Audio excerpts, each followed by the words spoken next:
Démosle un minuto. Listo, entonces en un minuto también comienzo a transmitir, ¿vale? Sí.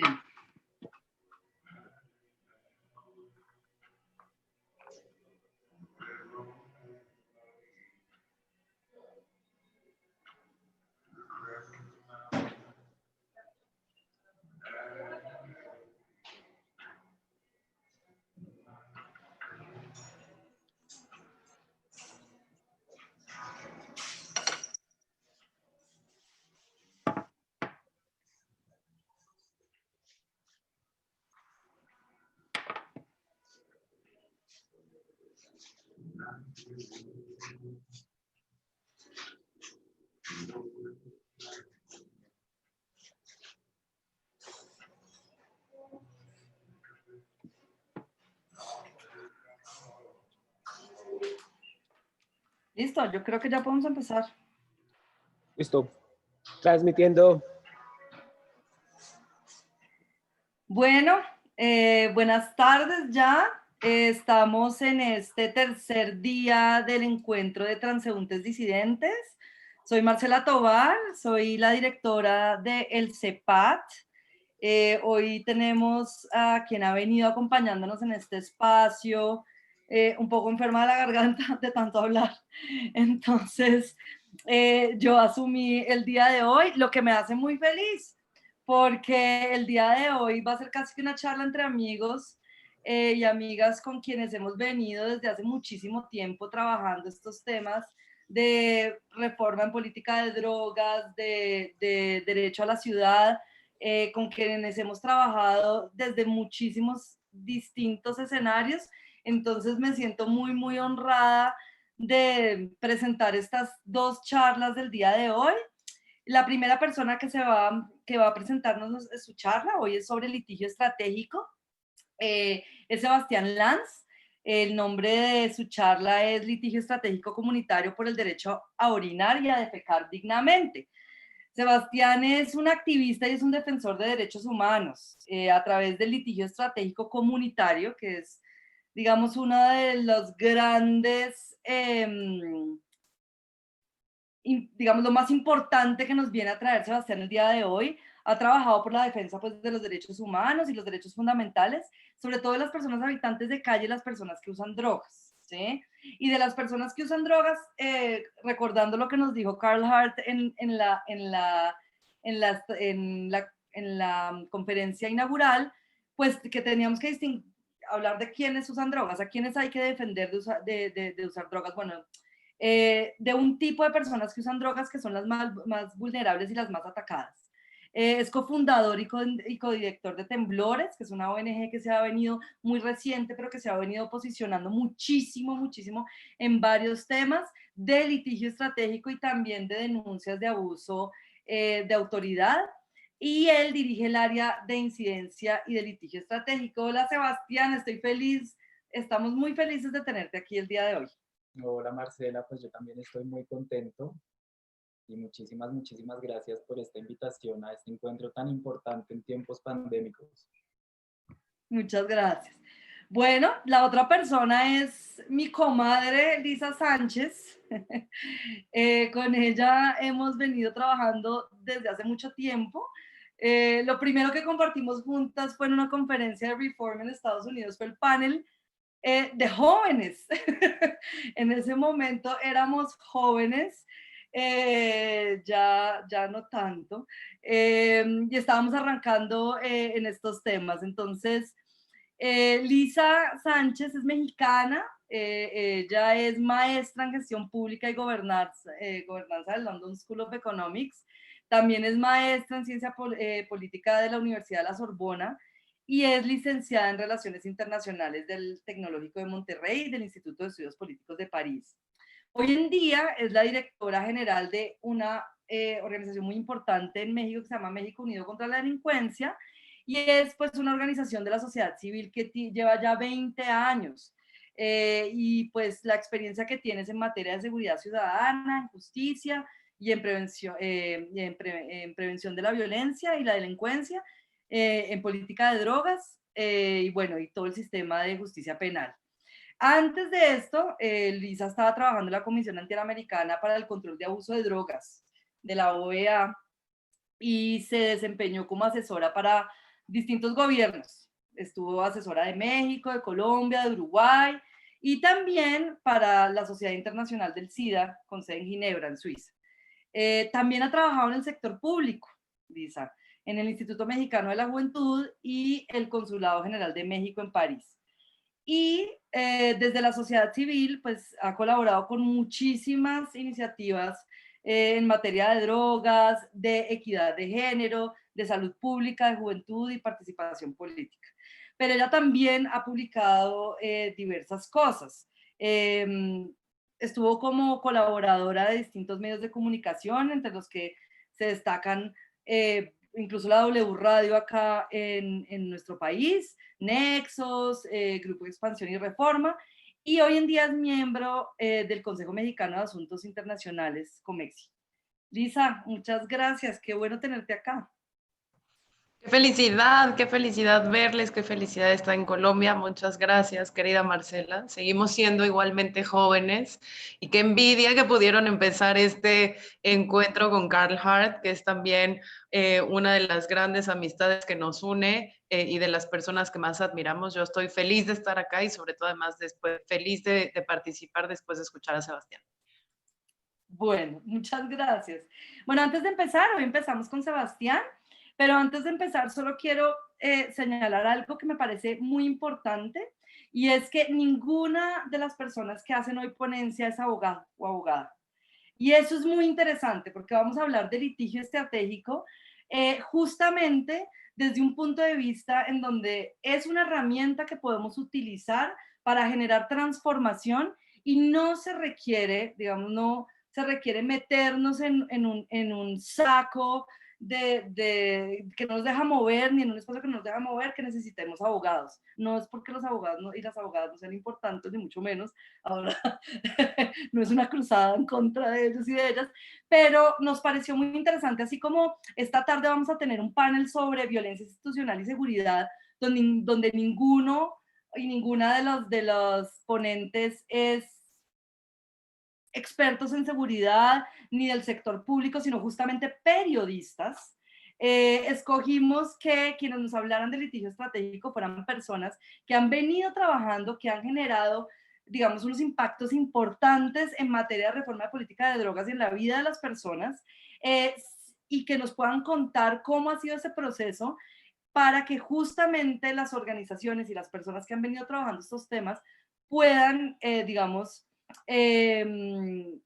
mirar esas, lo que llaman en la política pública, esas buenas prácticas, pero también darnos cuenta que digamos, las transformaciones no se hacen con una disciplina ni se hacen con una persona en particular, sino en la manera justamente como podemos organizar comunidad, en la manera como justamente podemos organizar las estrategias de acción.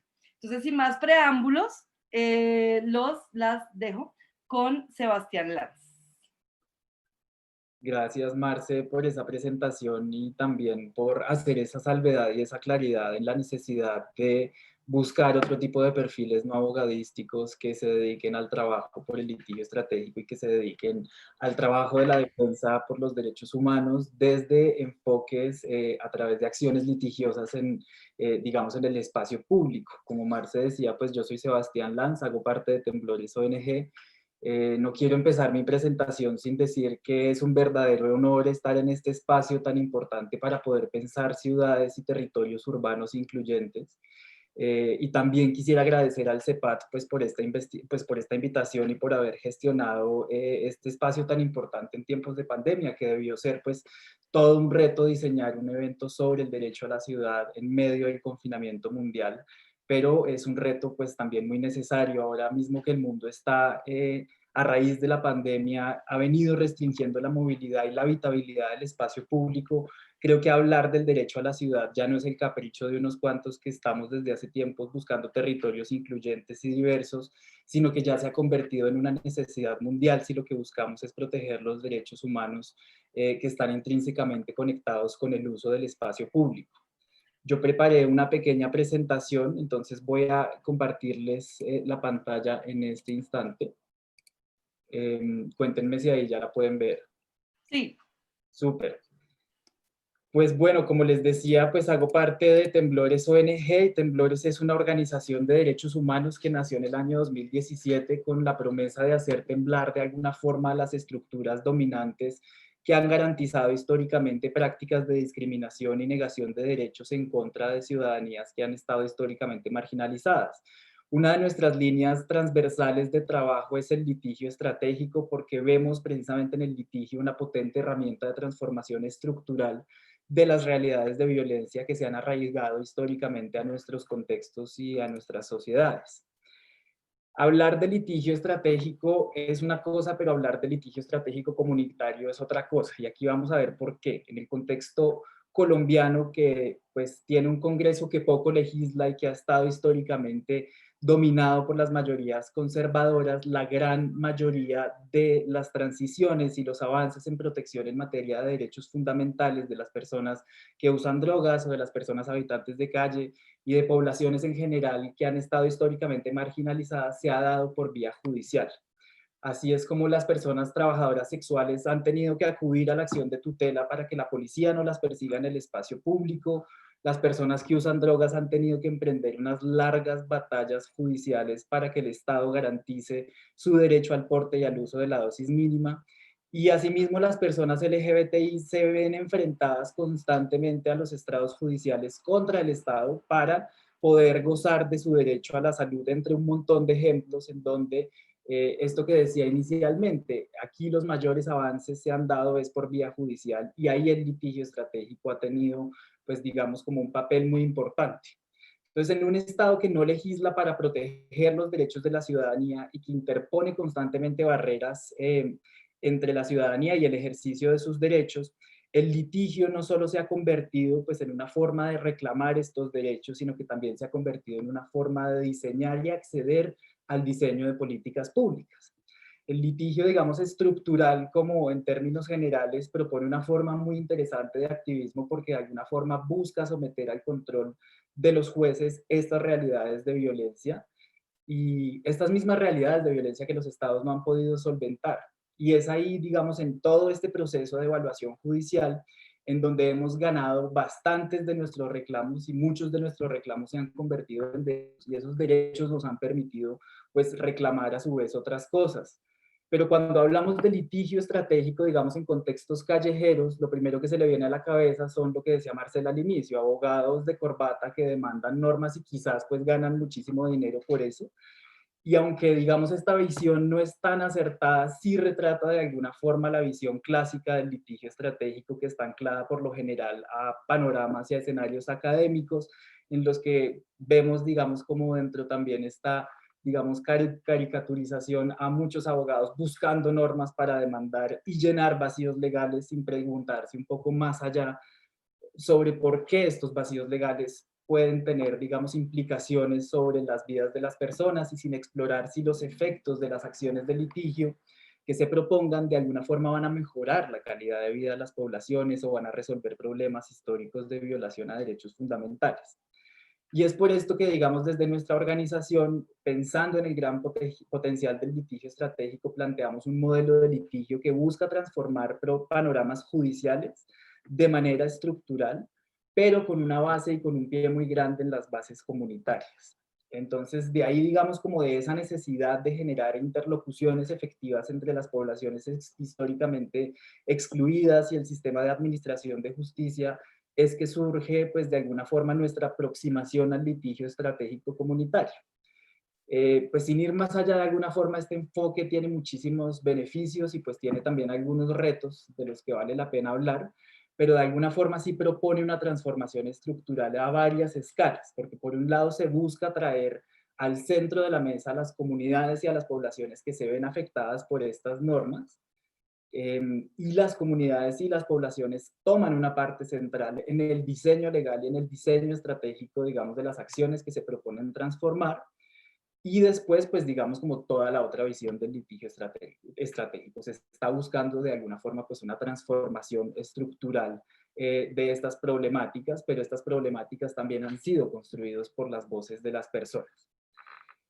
Una de las cosas pues, más importantes cuando hablamos de litigio estratégico es pensar que se deben generar a toda costa espacios de formación de agentes de cambio en mecanismos de acceso a justicia y en acciones públicas del Estado, que son pues de alguna forma unos mecanismos que han estado relegados históricamente al quehacer de los abogados, pero pues que en nuestra Constitución hacen parte, digamos, como del compendio de derechos que tenemos por vía constitucional. Cualquier persona puede someter en Colombia pues una norma control de constitucionalidad, y eso pues de alguna forma devuelve un derecho un poco arrebatado por la práctica y el quehacer de los abogados. Entonces, como método y como fin, el litigio estratégico comunitario es transformador porque no busca a la postre o per se transformar los panoramas judiciales, sino las realidades de violencia desde el método y desde nuevos métodos de acceso al sistema de justicia. Algo pues como que desde Temblores, como lo hemos venido trabajando, vale la pena pues remontarnos al año 2017. Nos encontrábamos terminando una investigación que posteriormente dio lugar a la publicación del informe Los Nunca Nadie, que detalla las dinámicas pues, en las que ocurren pues, prácticas de violencia física y homicida en contra de la población habitante de calle en Colombia. Y después de publicar este informe que contiene, ahí la pueden ver en la diapositiva, una poderosa pues, cartografía sobre la sensación de violencia en el espacio público, nuestra organización empezó a trabajar de alguna forma en identificar cuáles eran las causas de esta violencia física y homicida, pues que amenazaban diariamente la vida de las personas habitantes de calle. Entonces, durante todo el año 2018 iniciamos un trabajo con personas habitantes de calle del centro de Bogotá para poder identificar las principales circunstancias que generaban estas violencias y estas situaciones de negación de derechos. El tema de acceso a baterías sanitarias era una, digamos, pasión constante dentro de estas narrativas y dentro de estos relatos de vida.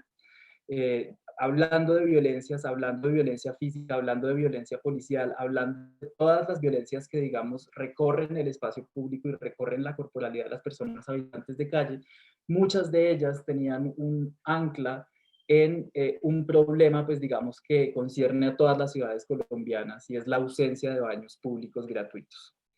Y fue ahí, digamos, cuando nació la idea de pensar en hacernos un litigio callejero por el derecho a orinar y a defecar dignamente, que pues le pusimos ese título a la conferencia, pero pues que en la práctica se llamó el litigio por derecho a cagar y a mear dignamente, porque desde el diseño mismo metodológico, las voces de quienes se veían afectadas por las problemáticas, pues tomaba pues también muchísima relevancia dentro del contexto, y ese fue el nombre pues como que le dimos a toda la investigación que después guió este litigio del que pues quiero contarles un poco.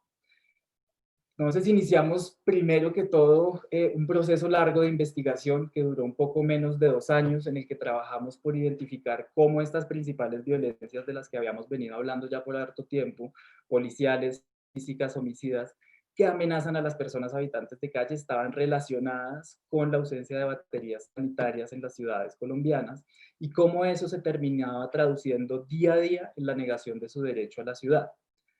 Aquí, como lo dice David, que es una persona habitante de calle que hizo parte del centro de Bogotá, que nos decía en su momento, hay que denunciar todo eso para ver si dejan de maltratarnos, solo queremos tener derecho a hacer nuestras necesidades fisiológicas tranquilos como usted. Y esta frase, pues de alguna forma ilustró la realidad en ese momento de cientos de personas habitantes de calle que aún hoy en día no tienen acceso a baterías sanitarias, y que por la falta de acceso a baterías sanitarias se ven obligadas a defecar y a orinar de manera pues no digna y de manera insalubre en el espacio público, y cómo eso les, digamos, obliga a enfrentarse diariamente a prácticas de violaciones a sus derechos fundamentales, como lo vamos a ver a continuación. De esta investigación pues surgió Algo Huele Mal, que es un informe de derechos humanos que publicamos en el 2019, y que demuestra cómo la ausencia de baños públicos y de baterías sanitarias es efectivamente en el día a día, muchas veces al día, que pues todas las personas necesitamos muchas veces al día pues hacer desecho de nuestros residuos físicos, se termina convirtiendo en un motor de violencias policiales y de vulneración a los derechos fundamentales de las personas habitantes de calle. En este informe, pues digamos, hicimos un trabajo por poder de alguna forma caracterizar el problema de baños públicos. Encontramos pues 3 cosas principalmente que terminan constituyendo un problema estructural, que después propusimos trabajar desde el litigio estratégico. La primera parte, digamos, como que constituye el problema, efectivamente, es la oferta de baterías sanitarias en, digamos, las ciudades colombianas, que es absolutamente mínima. La segunda parte que identificamos es que las pocas baterías sanitarias que existen niegan el acceso de personas habitantes de calle, y eso pues termina de alguna forma incrementando el problema. Pero la tercera forma, como si esto no fuera poco, es que hay medidas correctivas, es decir, sanciones de tipo económico y de tipo pedagógico, entre comillas, pues porque así está establecido en la ley, para quien defeque u orine en el espacio público. Y estas medidas correctivas, pues a la larga se terminan convirtiendo en prácticas de criminalización de la población habitante de calle por el simple hecho de tener que orinar o defecar en su día a día. Como decíamos entonces, pues este factor de disponibilidad es uno de los principales constituyentes de esta problemática y la hacen una problemática estructural. Ya vamos a ver por qué. Porque esta ausencia de baterías sanitarias, como decíamos, pues se termina convirtiendo en un motor que impulsa prácticas de violencia policial, por lo general en su día a día de las personas habitantes de calle. Pero además de todo, como pudimos constatar en el informe, si digamos de alguna forma intentamos poner el problema en términos numéricos, encontramos pues una cifra que nos deja descalabrados y nos deja como completamente desorientados. En Bogotá, en una ciudad como Bogotá capital, que tiene un poco más de 7 millones de habitantes, solamente existen 7,42 baterías sanitarias por cada 100.000 habitantes. El total de baterías sanitarias que tiene la ciudad es de 533, y pues eso no es ni suficiente para poderle aportar a una ciudad de 7 millones de habitantes, ni suficiente para poderle aportar a una población que para ese entonces de habitantes de calle se estimaba que era de 9.500 personas que vivían en la calle. Pero el problema, digamos, de disponibilidad muchas veces se convierte en un problema de accesibilidad, porque las pocas baterías sanitarias públicas existentes, que son administradas por entidades distritales, niegan expresamente el derecho de acceso de personas habitantes de calle y restringen su presencia a horas específicas. Esto pues además de ser una intromisión estatal en el derecho a la intimidad de las personas, de decirles cuándo tienen que defecar o cuándo tienen que orinar, pues es la definición, creería yo, más clara que el Estado mismo ha dado sobre discriminación estatal.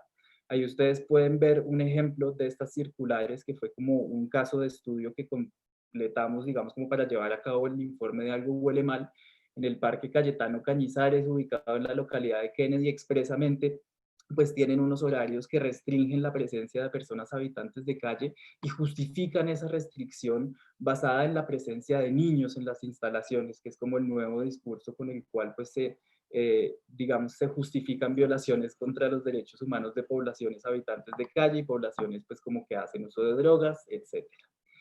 Esto pues digamos como práctica estatal de discriminación, pues retrata un poco la experiencia de, si uno lo ve como en un término un poco más lineal, si una persona habitante de calle decide pues defecar o orinar y ante la baja oferta encuentra, digamos, el primer baño público y este baño público niega su acceso, eso ya inmediatamente lo obliga pues a tener que hacer uso del espacio público para gestionar sus necesidades fisiológicas. Entonces, como decíamos, como si todo esto no fuera poco, además de todo, dentro de la ley colombiana y el Código Nacional de Policía, que es, digamos, de alguna forma el código que regula los comportamientos en el espacio público, existe un artículo que establece que las personas que sean sorprendidas realizando necesidades fisiológicas en el espacio público estarán sometidas a que se les aplique una medida correctiva, y estas medidas correctivas, pues en términos prácticos, contemplan sanciones económicas. Para este caso específico de defecar y orinar en el espacio público ascienden hasta $300, más la participación en lo que el código denomina un programa, una participación en un programa de convivencia, y lo que ellos mismos denominan una sanción pedagógica. De manera pues que en nuestra investigación, pues después de ver todo esto, empezamos un poco a leer, digamos, cómo eran estas conductas en la práctica y cómo era la interacción policial con las personas habitantes de calle que eran sorprendidas defecando u orinando en el espacio público. Y ni siquiera las sanciones paralegales, ni siquiera las sanciones legales se aplicaban, sino que encontramos que dentro de las prácticas policivas de sanción de las actividades de necesidades fisiológicas en el espacio público, en una gran mayoría de los casos a las personas habitantes de calle se les interponían y se les siguen interponiendo sanciones de tipo paralegal que pues nosotros de alguna forma clasificamos en este cuadro que se puede ver, pero que se van y son bastante diversas y van desde desnudamientos en la vía pública como forma de castigo hasta golpizas, y en muchísimos casos pudimos identificar una conexión porque existe una práctica policiva de incriminar falsamente a las personas habitantes de calle con delitos relacionados comúnmente con el porte y el tráfico de sustancias psicoactivas. Entonces, pues todo esto de alguna forma y este gran problema estructural nos llevó pues de alguna forma a concluir que era necesario interponer una acción pública de inconstitucionalidad en contra del Código de Policía para poder resolver, ojo acá, una parte de este problema estructural. Desde el litigio no se piensa, o pues como lo pensamos organizacionalmente, no se piensa resolver todo el problema, sino un porcentaje, que es un porcentaje que tiene su anclaje, digamos, en la manera como está establecida la ley.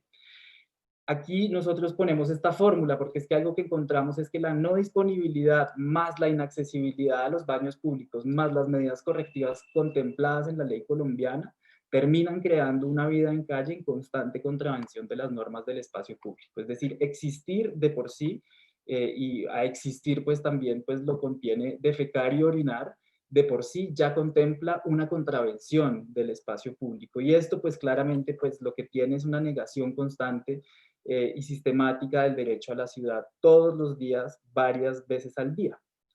Antes de llegar, digamos, a pensar que este era un camino válido como para solucionar este porcentaje del problema, vale pues también la pena decir que pasó muchísimo tiempo y surgieron muchas conversaciones interesantes sobre cómo acercar el activismo judicial, que está tan anclado muchísimas veces a contextos académicos, a las conversaciones que tienen lugar en escalas comunitarias y en escalas callejeras.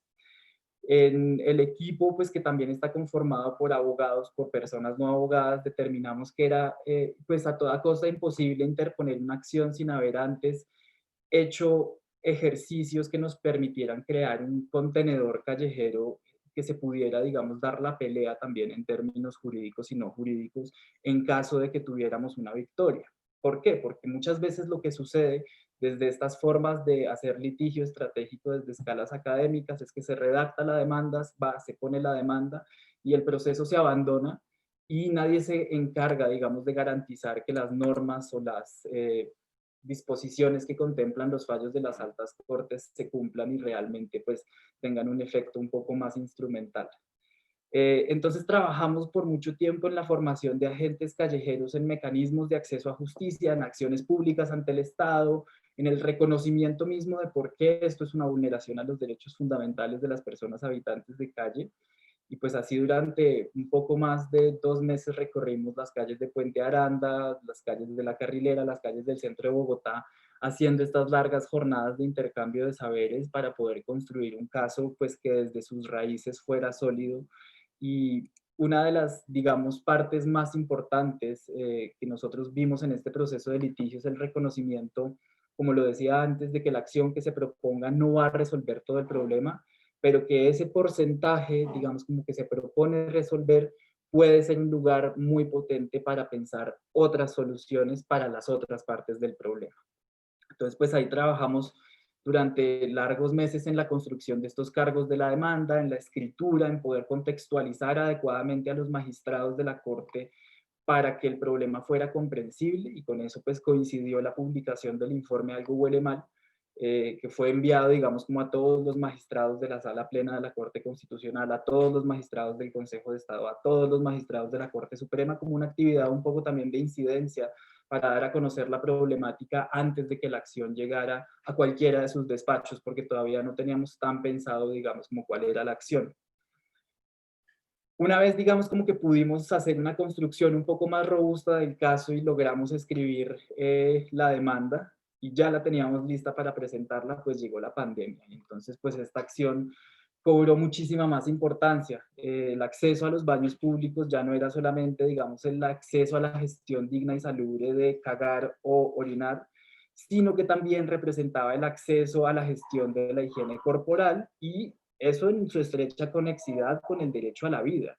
Entonces planteamos de alguna forma un debate un poco más amplio, en donde pues se pudiera también tener en cuenta que el acceso a un baño es más que el acceso a defecar o a orinar. Es el acceso en ciudades como Bogotá, en muchos casos, al agua potable, es el acceso a poder lavar las pertenencias, y hay una estrecha conexidad entre el lavado de las pertenencias y la reducción de casos de violencia policial y la reducción de casos de perfilamiento policial, de manera que aquí digamos como que de alguna forma la acción tomó una relevancia también de urgencia, y entonces empezamos un poco a correr. La demanda pues entonces la presentamos y fue admitida el 31 de agosto de este año, y una de las cosas que más nos preocupaba, sobre todo en estos contextos de litigio estratégico por derechos fundamentales de poblaciones que han sido históricamente marginalizadas, es que la balanza en la opinión pública se inclinara hasta proponer afirmaciones como, abro comillas, los habitantes de calle ahora podrán defecar y orinar al frente de las iglesias, podrán defecar delante de los niños en los colegios, que es algo muy común cada vez que surgen acciones en contra de la prohibición absoluta de ciertas conductas en el espacio público. Ya lo habíamos visto, yo creo que Marce se acuerda, en el año 2019, cuando la Corte tumbó la prohibición absoluta de consumir drogas en el espacio público, las frases de ahora los niños van a empezar a consumir drogas porque eso es lo que ven en las iglesias, o ahora se va a poder consumir droga en los colegios, tenemos que proteger a nuestros niños, etcétera.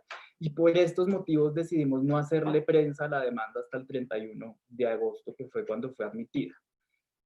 Una vez fue admitida, digamos como que nos preocupamos por concertar, digamos, notas de prensa que pudieran retratar la esencia de la demanda, pero que también pudieran concertar de alguna forma distintas posturas de la opinión pública, como un ejercicio un poco también de control narrativo de lo que iba a salir. La demanda era muy clara, y lo que se estaba pidiendo, digamos, a lo largo en los cargos era que se suspendiera la aplicación de comparendos y de medidas correctivas para las personas habitantes de calle por orinar y defecar en el espacio público. Punto. El mensaje, digamos, como que nosotros pensábamos que promoviera la prensa era clave, pues porque ya habíamos visto pues muchas sentencias que se habían tenido como, digamos, grandes avances, y que la prensa de alguna forma no había sabido retratar, y eso había destrozado como todo el juicio de la opinión pública. Entonces, en este ejercicio de simplificación para que todo esto fuera digerible, pues hicimos también un ejercicio similar al que habíamos hecho antes con las instituciones estatales, de simplificar lo más posible el problema y la necesidad, y cuál podría ser eventualmente la solución que está en manos de la Corte Constitucional. En últimas, pues creo como que este ejercicio nos llevó a algo satisfactorio, porque logramos por lo menos controlar estos titulares y esta narrativa, digamos, en el espacio público, en la opinión pública. Se controló hasta tener una manera de un titular que, pues como ustedes lo pueden ver, dice ahí como que piden a personas habitantes, piden a la Corte Constitucional que personas habitantes de calle no sean multadas por hacer necesidades en vías públicas, punto. Entonces, una vez, digamos, como solventada este punto, empezó como toda la etapa de intervenciones, que es como toda esta etapa en donde de alguna forma intentábamos generar un debate amplio ante la Corte para que el tema no se quedara exclusivamente en el debate jurídico. Muchísimas veces nosotros creemos que es muy importante llevar a las esferas jurídicas y a las esferas de administración de justicia debates sociales profundos, y por eso pues empezamos a hacer como toda una gran ronda de intervenciones de las personas que querían intervenir, universidades, etcétera. Y aquí el tiempo ya no estaba jugando a nuestro favor tanto, porque durante todo este proceso de litigio, que duró un poco menos de 2 años desde su creación, desde la investigación, etcétera, habíamos tenido el tiempo a nuestro favor, pero en esta etapa específica, las dos instituciones del Ministerio Público que ustedes pueden ver, que son la Defensoría y la Procuraduría, que tenían que intervenir dentro de la demanda, estaban en un proceso de cambio político, y las cabezas propuestas, digamos, como por el presidente para ocupar estos cargos, no garantizaban una intervención favorable sobre el tema. Entonces, pues ahí tocó correr muchísimo, pero además de correr, tocó volver a hacer el mismo ejercicio de explicarle al Estado el problema, porque muchas veces dentro de nuestros contextos, sean de litigio estratégico o no, estos problemas no son entendidos de la misma forma por el Estado, y el Estado muchas veces se excusa en temas económicos para no suplir, pues digamos, la ausencia general de dignidad humana que hay en nuestros contextos. Pues hoy el caso entonces está en la Corte Constitucional. La Corte tendrá hasta el 25 de marzo del 2021 para fallar. Eso ya nos dice cuál va a ser la agenda de la organización, digamos, como los primeros meses del año entrante. Y aunque, digamos, no podemos asegurar que tenemos una victoria, sí tenemos una forma que nos permite decir que este es un método de litigio que nos puede llevar hacia algún lado, porque permite de alguna forma llenar de contexto al Estado para lo que decíamos que es dar un debate social en medio de un debate jurídico, y eso pues nos lo demuestra la intervención de la Procuraduría General de la Nación, en donde pues además de reconocer que el problema está compuesto por estos tres componentes, además de reconocer que el problema está compuesto de estos tres componentes, que se me fue, aquí está, que son los componentes pues, de los que hablábamos de accesibilidad, disponibilidad y medidas correctivas, le ordena pues, o le solicita a la Corte exhortar a los gobiernos nacionales y a las autoridades territoriales para que diseñen y actualicen sus políticas públicas para garantizar que las personas habitantes de calle puedan acceder a baterías sanitarias en condiciones de igualdad y de dignidad. Además de soportar, digamos, la pretensión principal de la demanda a la Procuraduría, y por eso era tan importante contextualizar el problema en términos estructurales, va un poco más allá y dice, vea, sí, no podemos entonces, como Estado, estar criminalizando a las poblaciones habitantes de calle por orinar o defecar en el espacio público en tanto no resolvamos los problemas de disponibilidad y accesibilidad, y por lo tanto, ese problema, que es como digamos la raíz, el de disponibilidad, debe ser resuelto lo antes posible. Una de las cosas pues como que ya había sucedido también en el contexto y en el panorama nacional es que se habían presentado distintas acciones ante las altas cortes que tocaban de manera muy relacionada al tema de prohibición absoluta de conductas en el espacio público. Nosotros pues particularmente habíamos trabajado en dos casos, uno que era el decreto 1844 del 2018, por medio del cual el presidente ordenaba a la policía pues decomisar todas las dosis mínimas de drogas que encontrara en el espacio público.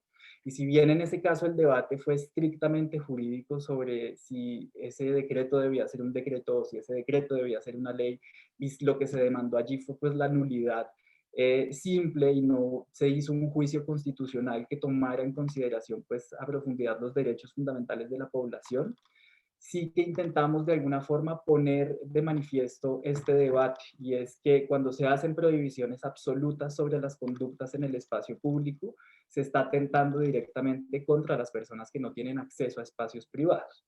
Y lo mismo sucedió en el año 2019 con el caso pues, de la sentencia C-253 del 2019, en donde la Corte tumbó esta prohibición de uso de sustancias en el espacio público de la que hablábamos hace un momento, en donde pusimos este debate también y pusimos, digamos, este argumento de manifiesto y fue tomado en consideración. Entonces, el litigio estratégico, pues también como acción, propone, pues, de alguna forma poder generar estos debates a nivel social en escalas jurídicas. Para ir cerrando, porque creo que ya me extendí más de lo que me tocaba, perdón, quería recalcar una cosita breve, y es que el litigio estratégico comunitario debe pensarse siempre como uno de los tantos mecanismos de transformación social. No es el único. Y como uno de los tantos mecanismos hay que reconocer que si bien tiene un gran potencial para transformar estructuras de opresión, muchas veces solo resuelve un porcentaje del problema global, y los otros porcentajes de ese problema global identificados pues carecen muchas veces de soluciones, y debemos buscar soluciones a estos otros componentes del problema estructural. Esto me lleva a concluir dos cositas bien breves. La primera, pues es que no podemos pensar en un movimiento por el derecho a la ciudad que no esté conectado con la reforma estructural de la policía y con la reforma de la política de drogas. En el 2021 nuestra organización pues se va a encargar de construir dos caminos de litigio que serán largos, que serán culebreros, por estos dos temas, y los informes Bolillo, Dios y Patria, que está aquí a la izquierda, y Por menos de un gramo, que está aquí a la derecha, serán la ruta de navegación, pues digamos, para demostrarle al Estado la necesidad de realizar estas dos reformas, si lo que queremos es garantizar los derechos fundamentales de poblaciones históricamente marginalizadas. Y la segunda cosa es que debemos trabajar no solo desde el litigio estratégico, pero también haciendo uso del litigio estratégico por el reconocimiento hasta lograr este reconocimiento del derecho a la ciudad como un derecho fundamental dentro de nuestros ordenamientos jurídicos. Y eso creo que se puede empezar a hacer pues mostrando la intrínseca conexión que tiene el derecho a la vida, que tiene el derecho a la intimidad, que tiene el derecho a la igualdad y que tienen el derecho al libre desarrollo de la personalidad con el derecho a la ciudad. El caso de las personas habitantes de calle puede ser un buen ejemplo, y esta pues propondríamos nosotros desde Temblores, puede ser una gran ruta de navegación, buscar el reconocimiento del derecho a la ciudad como un derecho fundamental dentro de nuestros distintos ordenamientos jurídicos en Latinoamérica. Y con esto pues yo ya cerraría, y muchísimas gracias por el espacio y por escuchar toda esta carreta. Muchísimas gracias. Pues muy interesante. A mí siempre particularmente me ha llamado mucho la atención la capacidad que tiene Temblores de hacer un trabajo de muy alto impacto y muy técnico, pero construido desde las comunidades, desde la pregunta misma, digamos. La razón de ser del litigio estratégico surge no desde quienes hacen un análisis de la situación, sino justamente ese pedazo que se quiere tocar del ordenamiento jurídico, del que estaba hablando Sebastián, digamos que es el que se pondera, porque no se nos transforma todo, sino se pondera un pedazo, y la idea es ponderar un pedazo que permita generar pues como unas transformaciones fuertes. Creo que los litigios que está llevando a cabo Temblores, o que ha llevado a cabo Temblores, o digamos las personas que han hecho parte de Temblores y estaban en otras organizaciones, han podido tener un impacto muy fuerte, digamos, como ese puntico.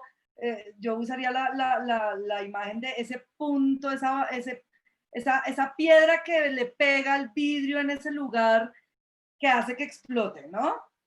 Y creo que ha sido construido, y creo que, digamos, ha tenido ese tipo de efectos precisamente porque ha sido construido con quienes han sufrido o quienes no han podido tener acceso a esos derechos, ¿cierto? Y justamente, y por eso creo que es tan valiosa la presentación que nos hace hoy Sebastián, es porque nos están revelando su receta de cocina. Y es muy generoso por parte de Temblores, y creo que esto hace parte de justamente de un encuentro como este de transeúntes disidentes, y es que podamos fortalecernos como organizaciones y quienes nos están viendo en las redes sociales, y es que Temblores nos está revelando la manera como ha trabajado, digamos, metódicamente, desde la pregunta con las comunidades hasta toda la estrategia, digamos, de incidencia, y como algo, pues, digamos, tan básico para todos y para todas como defecar y orinar, pues se convierte en una causa de litigio estratégico, precisamente porque la pregunta sale de quienes ven vulnerado su derecho. Nos han presentado un modelo de litigio comunitario pues muy interesante, o sea, porque por ejemplo tenemos cosas como hace poquito tuvimos unos resultados frente al tema también de protesta, que han sido muy sonados, donde la Corte dio unos direccionamientos frente al tema de protesta, pero justamente como se trataban de tutelas y pues digamos el cumplimiento de esas acciones ha generado que las organizaciones estén muy cercanas a la institucionalidad para eso, pero también se abre una puerta muy perversa, ¿no? Se abre una puerta muy perversa para que se generen unos lineamientos mucho más restrictivos. Entonces, interesante saber de pronto para el momento que planteemos las preguntas, como esas estrategias de seguimiento, cómo se ponderan, yo ya las estoy planteando, pero cómo se ponderan algunos efectos perversos que pueden suceder del litigio, como tú lo mencionabas, el tema de la opinión pública y las prohibiciones absolutas, ¿no? Cómo se maneja en la prensa, pero también en los resultados de las sentencias y de las cortes vemos muchas veces que se abre la puerta a efectos perversos, así digamos, la sentencia sea favorable a lo que uno espera, la manera muchas veces como se implementa puede resultar siendo perversa, y también conviene tener como esas estrategias. Y para cerrar y darle paso a Lisa, algo que mencionaste, Sebastián, y que se mencionó ayer por parte de Andrés Hidárraga, que es el director de Derechos Humanos de acá, de la Secretaría de Gobierno de Bogotá, es justamente porque el derecho a la ciudad es un derecho fundamental. Y nos hizo un recorrido también un poco sobre el derecho internacional y por qué debe considerarse el derecho a la ciudad como un derecho fundamental en clave de garantía y acceso a derechos. Y por qué no solamente organizaciones, sino las personas del común e incluso quienes están, digamos, quienes protestan, deben estar cobijados por ese derecho que, pues, digamos, nos declina diferentes, el de la vida, el de necesidades básicas y el de la libertad de expresión, ¿no? Bueno, muchas gracias, Tian. Sigamos, Lisa. Gracias. Yo lo primero que quiero hacer es de verdad aplaudirle a Sebastián, no solo por la increíble presentación, sino por el trabajo tan maravilloso y tan inspirador que nos acaban de presentar. Somos fans desde México Unido contra la Delincuencia de lo que ustedes han estado haciendo y la verdad es que más, nada nos gustaría más que existieran 100 organizaciones como ustedes para que justo pudiéramos hacer lo que se está ya mencionando en el chat, hacer una piedra grandota que le dé a todo el vidrio y lo tire de una maldita vez. Yo les vengo a contar una experiencia que ha sido muy potente, pero que es distinta desde los puntos de vista de la forma organizativa, la estructura de la herramienta litigio estratégico, los temas y los impactos, ¿no? Nosotros, al revés que Temblores, en vez de ir de lo micro hacia lo macro, tuvimos que agarrar lo macro y hacer algo con lo macro por distintos motivos. Uno, nuestro país, ustedes saben, en el caso de México se deterioró mucho la situación de violencia, derechos humanos, inseguridad, a partir de la declaratoria de guerra frontal contra el narcotráfico que hizo el presidente Felipe Calderón en 2006. Y en 5 años nosotros vimos triplicarse la tasa de homicidios, vimos explotar un tema de desaparecidos, de desaparición forzada, de encarcelamiento de personas, de pequeños poseedores de drogas. Vimos un endurecimiento muy fuerte de los marcos normativos y legislativos, no solo en el tema de drogas, sino también en los temas de militarización de la seguridad pública, que estaban alimentados por esa narrativa de vamos a ser muy duros contra el tema de drogas y entonces para ser lo más duros posibles vamos a usar al ejército, a la marina, una serie de medidas legislativas que nosotros denominamos de populismo punitivo, que todas completas hicieron pues el caldo de cultivo más nocivo para poder avanzar derechos. Y por el otro lado, no solo era esa necesidad o ese sentimiento de urgencia de que ya todo formalmente a nivel nacional se estaba yendo pues muy rápido hacia una espiral, digamos, degradante que no queríamos y que teníamos que detener, sino por el otro lado era a partir de qué sistema jurídico o en qué sistema político y jurídico estábamos operando, y en el caso del sistema mexicano, pues hay que decirlo que es particularmente decepcionante que a pesar de que somos una república federal con 32 estados, es imposible avanzar nada en la vía jurisdiccional en materia de drogas desde lo local.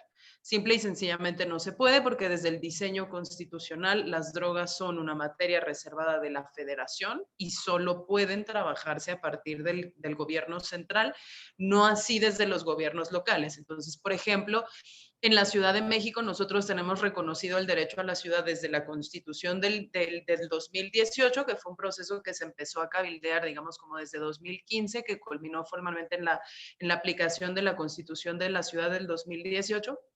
Y adentro de ese marco de derechos que fue mucho más amplio, digamos, es el marco de derechos quizás más amplio de Latinoamérica, porque fue tan ambicioso que después mucha gente litigó en contra de una apreciación tan alta.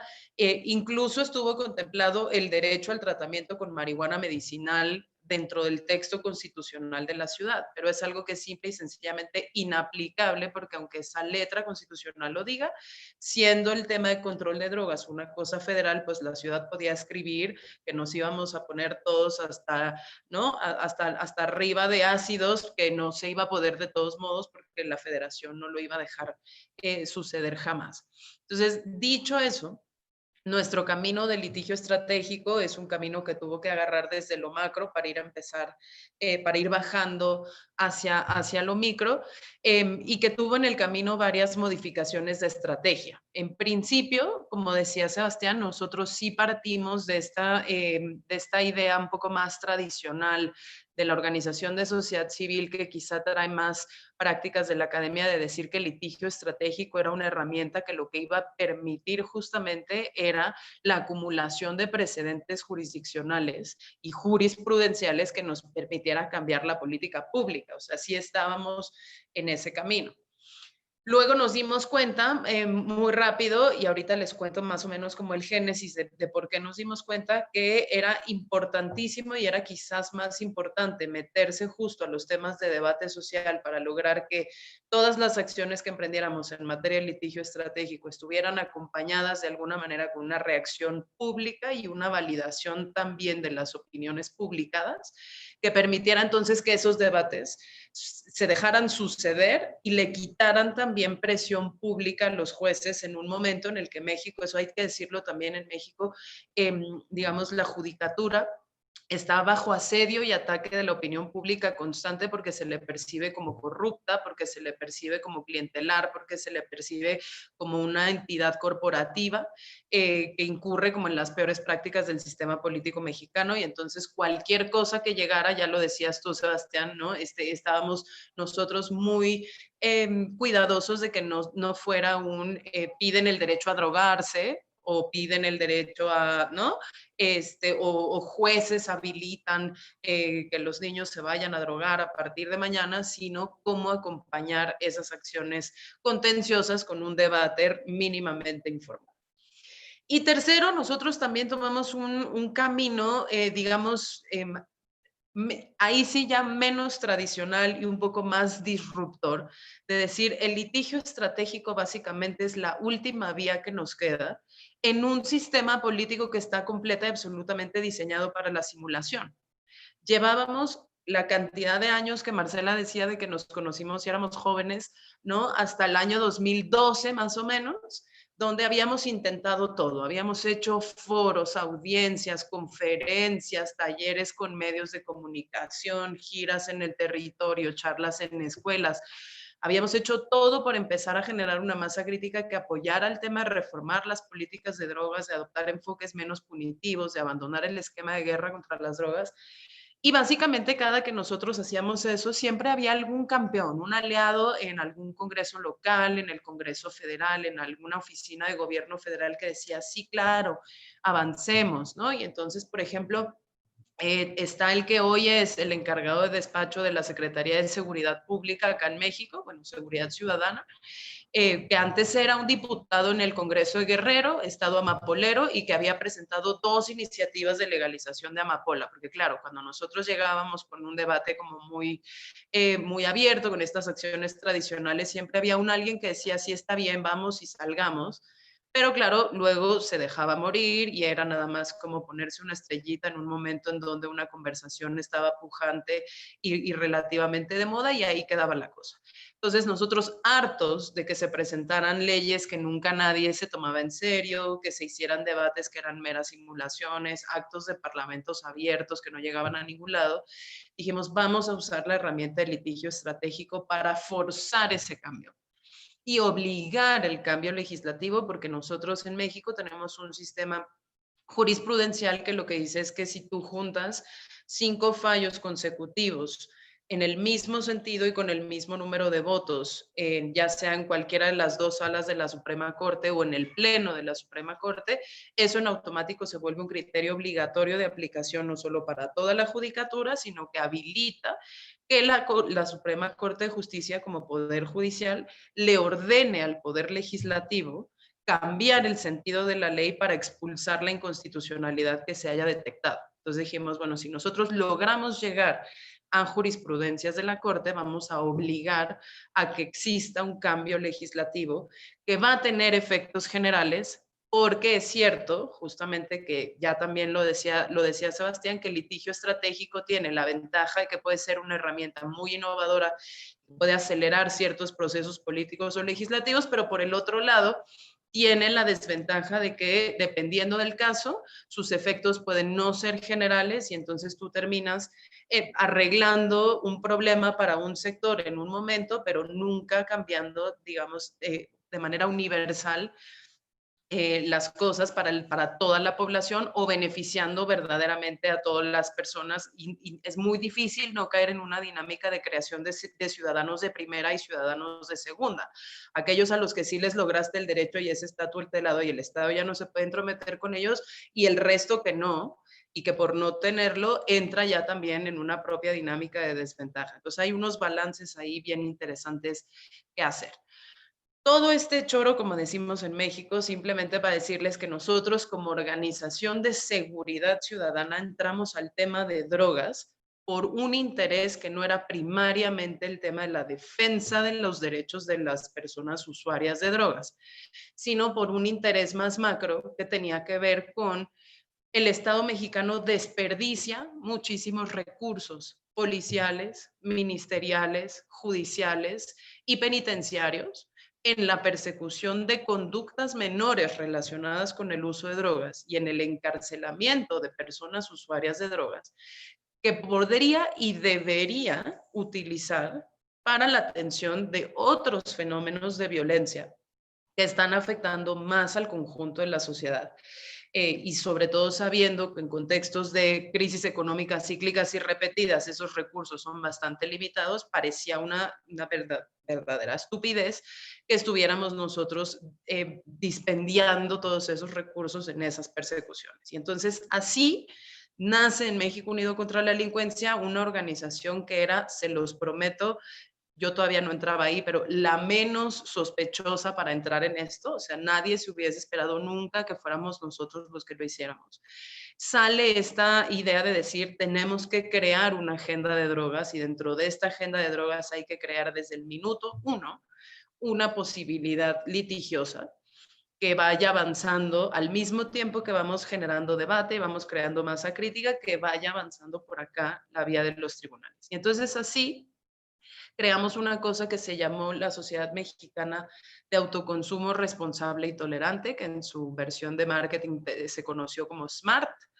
Y a partir de ahí, que la registramos como una especie de iniciativa de México Unido contra la Delincuencia, iniciamos el primer juicio de amparo, que serían los equivalentes a las tutelas colombianas acá en el marco jurídico mexicano, para pedir permisos a la autoridad sanitaria, a la Secretaría de Salud, para consumir marihuana, pudiéndola cultivar, cosechar y procesar en la propia casa, sin finalidades de lucro ni comercio. Eran ciudadanos que dijeron, yo quiero consumir marihuana. Creo que el consumo de marihuana es una cosa que es tan individual y tan personal que está tutelada por el marco de derechos humanos que contempla la Constitución. Y en tanto que no quiero habilitar un mercado, no estoy haciendo daños a terceros. Pero el punto es que tú me tienes que garantizar una forma de abastecimiento legal, porque que tu Constitución me digas que el consumo no es un delito, pero todo lo demás sí es un delito y entonces el churro de marihuana me tiene que bajar del cielo sin tocarme las manos directamente a la boca para que yo pueda aspirar, porque si no, tocarlo, tenerlo, moverme, transportarlo, comprarlo, adquirirlo, todo eso es delito. ¿No? Yo no puedo solventar ni garantizar ese derecho de consumir para mi propio daño personal, si quiero, porque no puedo incurrir en todas las demás actividades conexas. Y entonces llevó ese primer caso a la Suprema Corte desde esa organización SMART y desde esos abogados de los que hablaba Sebastián. Eran abogados externos a la organización, que eran más bien expertos en derecho constitucional, que fueron unos divinos y nos ayudaron muchísimo, pero que no eran capacidad interna nuestra. Y esto lo menciono no como una crítica, sino como un aprendizaje que a nosotros nos sirvió muchísimo para después poder exponenciar el beneficio del litigio estratégico para muchas más causas una vez que eso lo incorporamos a nuestra propia estructura, con chicos y chicas que son brillantes y que hoy no rebasan los 25 años y que pudieron hacer cosas quizá más impresionantes, muchísimo más arrojadas de lo que inicialmente teníamos como una cosa muy controlada, casi que experimento de laboratorio sin que nadie lo tocara ni lo modificara, que fue esa primera estrategia. Para no extenderme mucho en eso, digamos, el resumen es, el primer juicio de amparo se ingresa en 2012, se gana en 2015, y el mismo día que lo ganamos, al siguiente día hubo un personaje del gobierno federal de la entonces administración de Enrique Peña Nieto que mete un caso propio con toda la intención de que se perdiera. Es decir, era alguien que el gobierno de Peña Nieto había dicho, usted va y mete una cosa igual. A ellos sí les aceleraron las respuestas sanitarias, porque digamos el juicio de amparo en México funciona contra un acto de autoridad. Entonces fuimos a solicitar el permiso para consumir marihuana, cultivarla, sembrarla y tenerla en nuestro hogar, y por supuesto que la Secretaría de Salud nos dijo no, y el juicio de amparo se activa sobre el no de la autoridad, ¿no? Entonces yo reclamo que ese no es inconstitucional, llega a una primera instancia, ahí nos dieron la razón, llega a una segunda instancia, en segunda instancia nos dicen no, pero hay fondo constitucional, entonces voy a mandar a la Corte, y en la Corte se nos dice sí. Y eso fue el 4 de noviembre del 2015, fue el primer juicio de amparo que se ganó con el derecho a consumir cannabis de forma recreativa, sin fines de lucro, cosechándolo, cultivándolo y demás en casa. Dos cosas interesantes que me parece que las organizaciones comunitarias tienen que saber para esto. Uno, ya se habían intentado litigios estratégicos en México, sobre todo para cuestionar los tipos penales de posesión simple. Se perdieron todos, incluso cuando un estado soberano, el estado de Campeche, lo intentó contra el control federal de drogas, lo perdió el propio estado porque la federación nunca estuvo dispuesta ni a tocar lo penal ni a tocar el régimen de competencias para darle a los estados autonomía en materia de drogas. Y ya se había intentado de alguna manera provocar estas conversaciones a partir de casos individuales de personas consumidoras. Y no se ganaron. La razón por la cual nosotros terminamos ganando esto fue porque, uno, éramos una organización que no era, digamos, como sospechosa de tener un interés real sobre el tema del consumo de drogas, sino sobre un tema conexo, que era la seguridad y el uso de recursos públicos en el tema de drogas. Y segundo, porque las personas que dieron su nombre para este juicio no eran personas, digamos, tampoco que correspondieran al imaginario colectivo y de los medios de comunicación, ese imaginario horroroso y estigmatizante de las personas usuarias de drogas. Y eso es importante no porque a nosotros nos genere ningún tipo de orgullo, al contrario, nos da horror, pero fue importante porque la Corte se atrevió a generar ese fallo porque hizo una investigación de una cosa que se llamó la solvencia moral de los quejosos. Y esto lo traigo a cuenta de verdad no porque haya sido ningún logro nuestro, sino porque ese es el escenario político, moral, ideológico en el que se están operando estos litigios estratégicos. Si a nosotros en ese momento le reprobado a la Corte su revisión de solvencia moral, lo que sea que eso se haya significado, ¿no? Quizás no hubiésemos ganado el caso. Y entonces hay mucho trabajo que hacer de sensibilización sobre los derechos de las personas usuarias de drogas, sus historias de vida y tal, con los propios juzgadores. Y eso es una de las cosas que ahora, muchos años después, sí ya hemos logrado nosotros como uno de los resultados positivos de este camino de litigio, para que no tengan que volver a pasar por ahí y no se tenga que percibir justamente como que dependiendo quién es el que me lo pide, a ver si lo otorgo o no, sino que se entre directamente al fondo del asunto. ¿Hay derechos humanos violados, sí o no? Y si los hay, ¿cómo se resuelve? Eso por una parte. Ganamos entonces ese primer caso en 2015. Entró el caso que nos construyeron desde el gobierno federal y ese abogado que metió el segundo caso nunca defendió su caso. Entonces nosotros como organización tuvimos que tomar la determinación de defender a nuestro oponente y defenderlo para no perder nosotros el caso, porque de nuevo, si no juntas 5 fallos consecutivos con el mismo número de votos en el mismo sentido, no logras jurisprudencia en México. Entonces no podíamos perder el segundo caso que iba a llegar a la Corte, entonces literalmente tuvimos que defender a nuestro oponente para ganar ese segundo caso, cosa que fue muy intensa y muy interesante. Y luego metimos nosotros otra serie de casos. En total nosotros ingresamos 11 casos para lograr los 4 restantes, los 3 restantes que traíamos, porque evidentemente hay unos que se van perdiendo dependiendo de qué juez de primera instancia lo vio, si lo canceló desde la primera instancia, si en la segunda instancia te lo cancelan o no, porque ahí sí no sé cómo sea en Colombia, pero en México los jueces, cada que tú vas a interponer un juicio de amparo o una tutela, revisan 2 cosas, o que tengas interés legítimo o que tengas interés jurídico. Digamos, el interés legítimo es si yo estoy reclamando una violación expresa a una cosa que me afectó a mí directamente. Vino alguien y se metió a mi casa, entonces es la violación de mi derecho a la propiedad y yo soy la quejosa, y entonces el juez me lo valida.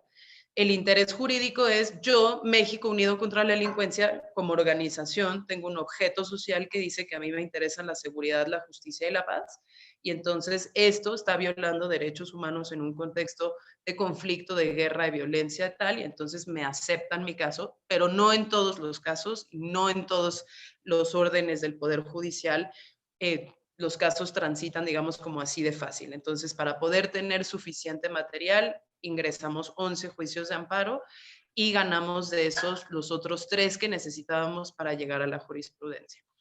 Esto se los cuento así como muy rápido y muy sonriente y todo esto, pero esto empezó en 2012 y la jurisprudencia la ganamos en febrero de 2019. No fue una cosa rápida, no fue una cosa indolora, fue una patada en el trasero tener que hacerlo durante tantos años, porque además platícale tú a cualquier financiador que te vas a tardar 8 años a ver quién te dice si aquí está un cheque en blanco para que usted tenga dinero los próximos 10 años a ver cuándo lo logra. Claro que no, siempre hay que estarlo peleando y revendiendo y revendiendo y revendiendo.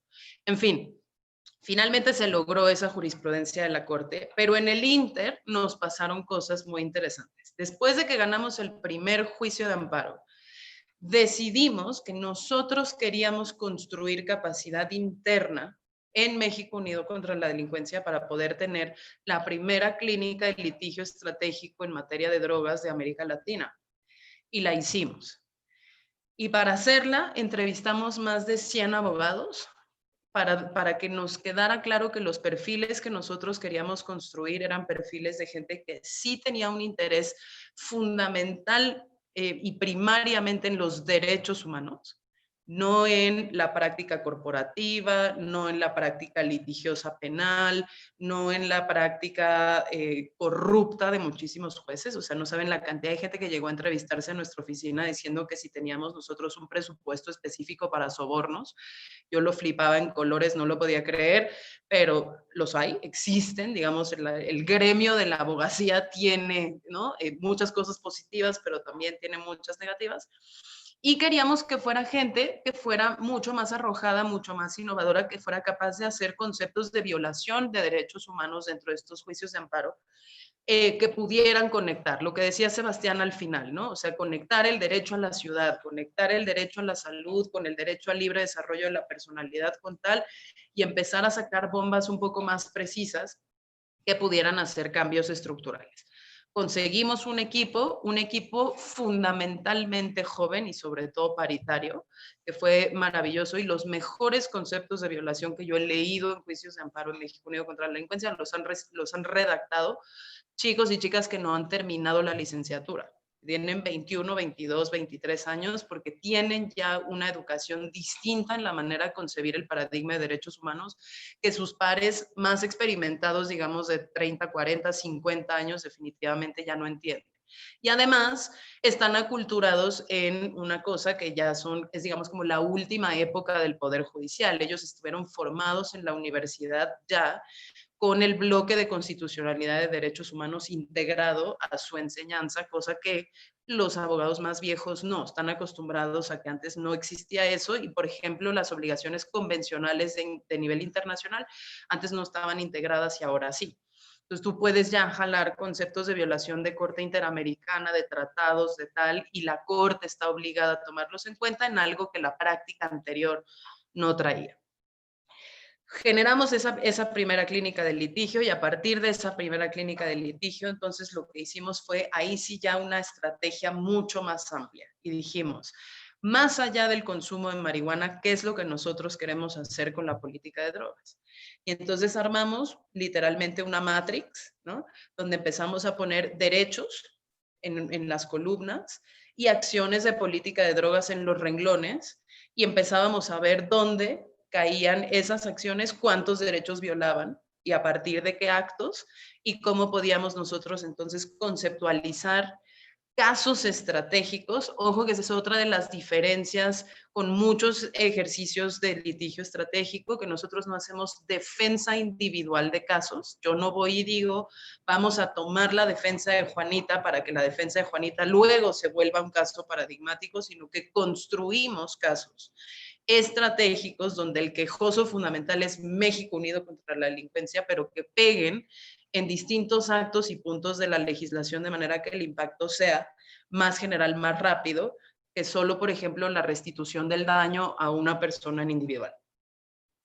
Armamos esa estrategia, dijimos, aquí hay libre desarrollo de la personalidad, derecho a la salud, debido proceso penal para las personas, digamos, perseguidas por posesión, hay libertad de expresión, hay derecho a la no discriminación, hay tal. Armamos esa matrix, seleccionamos 7 derechos en fundamental y nos pusimos a revisar todas las leyes de drogas, los actos de autoridad, los actos de política pública en drogas, y empezamos así a pegarle uno a uno a esas casillas con casos que fuimos diseñando de manera como muy concreta. ¿Eso en qué derivó? Bueno, derivó en que hoy en día hemos tramitado más de 120 casos, o sea, más de 120 juicios de amparo, de los cuales han sido 90 amparos indirectos, 7 de ellos han sido más bien pedirle a la Suprema Corte que ejerza facultades de atracción directa, entonces para no tener que pasar por el primer circuito y luego el segundo circuito y luego llegar a la Corte, meter un juicio y automáticamente notificar a la Corte para que la Corte jale. Hemos hecho incidentes de reclamación, de repeticiones de actos reclamados, o sea, cosas que ya habíamos reclamado y que no se cumplen, justamente por lo que decía Marcela, que hay veces que ganas una cosa y después la ejecución formalmente de la solución de todos modos no termina de no violar derechos humanos, entonces hay cosas ahí. Hemos hecho alianzas con gobiernos locales y federales para detener reformas constitucionales y participar en los mecanismos directos de controversia constitucional o acciones de inconstitucionalidad. Hemos hecho denuncias penales ante el Ministerio Público y hemos hecho quejas ante los organismos de no discriminación federales y locales, por ejemplo, cuando se ponen al aire campañas discriminatorias de prevención del consumo de drogas o cuando en campañas electorales los propios candidatos hacen menciones nefastas sobre el tema de consumo de drogas, las personas usuarias de drogas, o proponen cosas horrorosas del tipo tratamientos obligatorios, encierros, tortura, básicamente, para las personas usuarias de drogas. En este camino, creo que vale la pena hacer un pequeño corte y hablar justamente de cuáles pueden haber sido los impactos deseados y no deseados de nuestro trabajo. Fuimos metiendo caso por caso por caso, digamos que al segundo año traíamos 40, casi 50 juicios tramitados.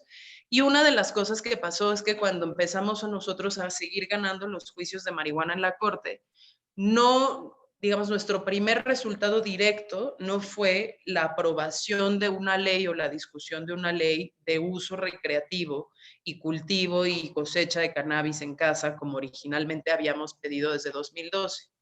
Se dio que la opinión pública fue cargando primero para una aceptación de la marihuana medicinal.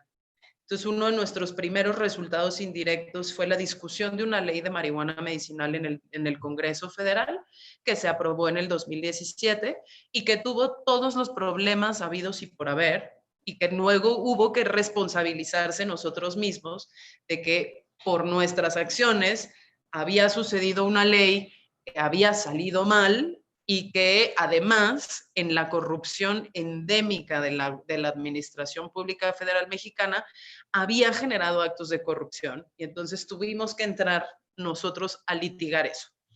¿A qué me refiero? Muy específicamente, la ley de marihuana medicinal en México reconoció el derecho a la salud de los pacientes que requieren marihuana y sus derivados, pero les restringió el acceso a la importación de fármacos elaborados en el extranjero, como sucede. Ya vi que Marce se ríe porque realismo mágico latinoamericano, pues así, somos uno de los principales productores de marihuana del mundo, pero había que irlo a comprar a Israel, a Inglaterra o a Canadá porque nosotros no lo podíamos hacer. Y eso era prohibitivo para la mayoría de las familias en términos de recursos económicos, porque ¿quién puede, además de tener que ganar el juicio y derogar fracciones arancelarias que impiden que tú importes derivados de la marihuana y además pagar un frasquito del Charlotte's Web que cuesta $300 la botellita, ¿no? O sea, ¿quién puede hacer eso? Entonces, esa ley salió mal. Luego, la ley tenía que ser reglamentada para poder ser operacionalizada a partir de un reglamento. Y Peña Nieto era tan conservador que dijo, en mi mandato no se va a publicar ese reglamento. Entonces nos detuvo un año, más de un año, el reglamento de marihuana medicinal. Pero ¿qué sucedió después? En México es tan maravilloso que un mes antes de que se fuera el gobierno de Peña Nieto, un mesecito antes, el Comisionado Nacional para la Prevención de Riesgos Sanitarios, que es como nuestra FDA, ¿no? nuestro organismo regulador de alimentos, medicinas y tal, decidió, ese director, que él iba a sustituir el reglamento federal, que es un acto derivado de legislación, con unos lineamientos que él solito se iba a dar para la propia COFEPRIS, para su propia oficina, para su comisión de riesgos regulatorios. Y que a partir de ese reglamento que solo era de la COFEPRIS, él iba a dar 20 licencias de cultivo, transformación e importación y tal a empresas para solventar la ausencia de reglamento de cannabis medicinal. Luego nos fuimos enterando que la atribución de esas licencias evidentemente fue completa y absolutamente discrecional, que tenía un trasfondo de soborno y que además no estaban orientadas al desarrollo tampoco de productos medicinales porque habían otorgado licencia para hacer maquillaje con cáñamo y marihuana psicoactiva y además para que pudieran hacer bebidas alcohólicas con cierto contenido de THC. Yo soy una fiel creyente que el alcohol puede tener propiedades terapéuticas, sobre todo cuando uno está y vive estresado como yo, sin duda alguna, pero pues no podía sustituirte un reglamento de marihuana medicinal por vaya y haga usted un Red Bull con THC. Pues no, eso no era, ¿no? Entonces nosotros mismos tuvimos que entrar a litigar eso. Y entonces otro de nuestros casos se volvió tirar los lineamientos que no permitían que hubiese un reglamento y que ya habían atribuido licencias a intereses privados para el desarrollo de otra cosa que no era el cumplimiento de la ley de marihuana medicinal. Y los tiramos. Y llegó el nuevo gobierno y el nuevo gobierno desconoció todas esas licencias y empezamos desde cero. Nos ganamos ahí, no saben cuántos amigos en el sector privado. Pasa eso, es una de las cosas, digamos, el mensaje por el que les estoy contando toda esta historia es porque nosotros nos tuvimos que hacer cargo también de muchas cosas que habíamos provocado que de manera indirecta salieron de nuestras acciones iniciales. Se corrige ese rumbo en el tema de marihuana medicinal, se logra la jurisprudencia de cannabis recreativo. Y entonces tenemos que volvernos a poner a una discusión y a un monitoreo de medios y de escuchas digitales muy importante para saber en dónde está la opinión pública ya en ese momento. Importante que sí logramos hacer es que sí logramos bajarle entre 30 y 40 puntos, dependiendo del sondeo y del periodo que se compare, a la oposición activa contra la regulación de la marihuana. Eso sí lograron estos casos. Todavía no hemos logrado pasar la legislación que ordena la Corte, porque ahorita les cuento el culebrón en el que estamos en el Congreso en esta semana, pero sí logramos transformar muy rápido las percepciones de la opinión pública y sobre todo ir minimizando en un tercio del tiempo que le costó a Estados Unidos. Recordemos, Estados Unidos llegar a ese Gallup poll del 51% de aprobación de la marihuana le tomó desde 1996, que California fue el primer mercado de marihuana medicinal, hasta bien entrados los 2010, ¿no? Llegando hasta 2012, que fue Colorado, en ese periodo de tiempo se cambia esto. A nosotros básicamente nos toma del 2015 para acá, que es cuando la discusión irrumpe formalmente ya en la discusión pública. Se logra esto. Y al mismo tiempo vamos nosotros metiendo ahora sí a la visión que decía Sebastián. Ok, una cosa es lo macro, pero ¿qué está pasando ya con las poblaciones bien específicas y con la gente de carne y hueso que sí queremos defender? Y entonces empezamos a meter casos de acceso a tratamiento de cannabis medicinal, pero muy pensados en los pacientes que eran refractarios incluso a los fármacos elaborados con THC y CBD. Necesitaban variedades vegetales y modificaciones casi diarias de las dosis y las composiciones para reconocer el autocultivo para fines medicinales, y lo ganamos.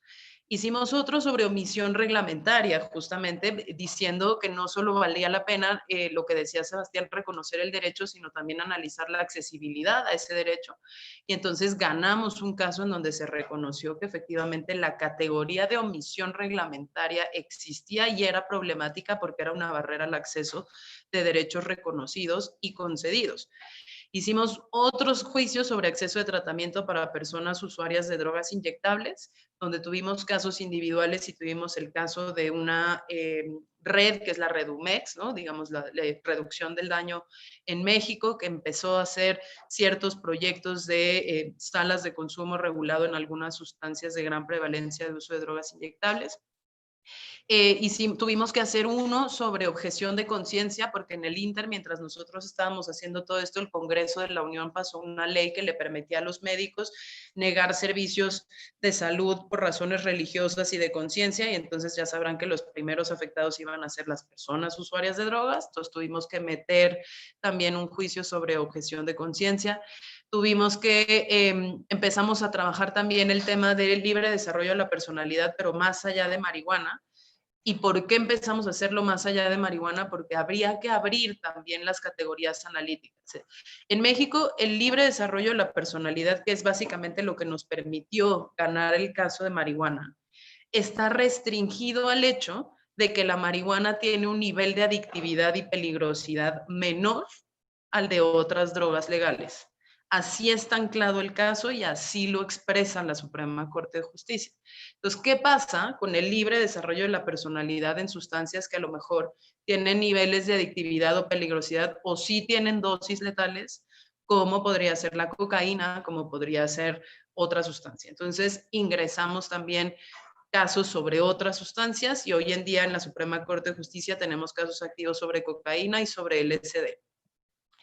Tuvimos también que hacer casos, les prometo que ya casi voy a terminar, del derecho a la no discriminación, sobre todo en un tema de campañas políticas y campañas de prevención, derecho a la información, justamente con la ausencia de encuestas, la cancelación de ejercicios de supervisión de centros de tratamiento, campañas de prevención que no tienen ningún tipo de sustento científico. Y luego, que ahí con este ejercicio es con el que yo quiero cerrar esta charla, tuvimos que empezar a hacer una adaptación de la estrategia para responder a una cosa que denominamos junto con un académico del CIDE que se llama Oliver, este concepto de burocracia estratégica. ¿Por qué? Porque claro, cuando gente como Sebastián empieza a ser exitoso en sus casos, la autoridad aprende el camino. Y cuando la autoridad aprende el camino, desarrolla procesos para bloquear ese camino específico. Y entonces empezaron a desarrollar procesos para bloquearnos a nosotros. Por ejemplo, si cada vez más gente empezó a pedir sus autorizaciones sanitarias para consumir cannabis porque ya estaban los casos de la corte, la autoridad sanitaria empezó a cambiar los plazos. Y entonces de la noche a la mañana, sin modificaciones legales, por supuesto, sino una señora, un señor en una ventanilla, decían, gracias por traer su solicitud, el plazo de respuesta son 10 días naturales. Al día siguiente alguien llegaba y decía, no, ya no son 10 días naturales, son 10 días hábiles. Y eso empezó a cambiar al punto de que de pronto fueron 120 días hábiles. Eso era materialmente decirle a la gente, ya no regrese usted nunca por esto. Entonces, frente a esa respuesta de burocracia estratégica, tuvimos que nosotros empezar a hacer otras acciones, que es la que les quiero compartir, y para eso voy a compartir mi pantalla porque es una de las cosas de las que más orgullosa estoy. Alcanzan a ver un navegador con una campaña que dice cannabis con permiso, ¿cierto? Bueno, esto es información que está colgada en el sitio web de México Unido contra la Delincuencia y fue una campaña con la que nosotros empezamos a desarticular esa burocracia estratégica. ¿Y de qué se trataba? Se trataba de democratizar el litigio estratégico para que cualquier persona no abogada pudiese completar no solo su solicitud sanitaria ante la autoridad, sino todo su juicio de amparo. Todo su juicio de amparo solito, sin necesidad de abogado, con los tutoriales y los documentos que nosotros pusimos a libre descarga y disposición de la gente desde nuestro sitio web. Se llamó Cannabis con Permiso y básicamente es un video donde yo estoy diciendo si usted quiere participar de este esfuerzo de lograr su permiso individual de cultivo y tal, sigan los siguientes pasos.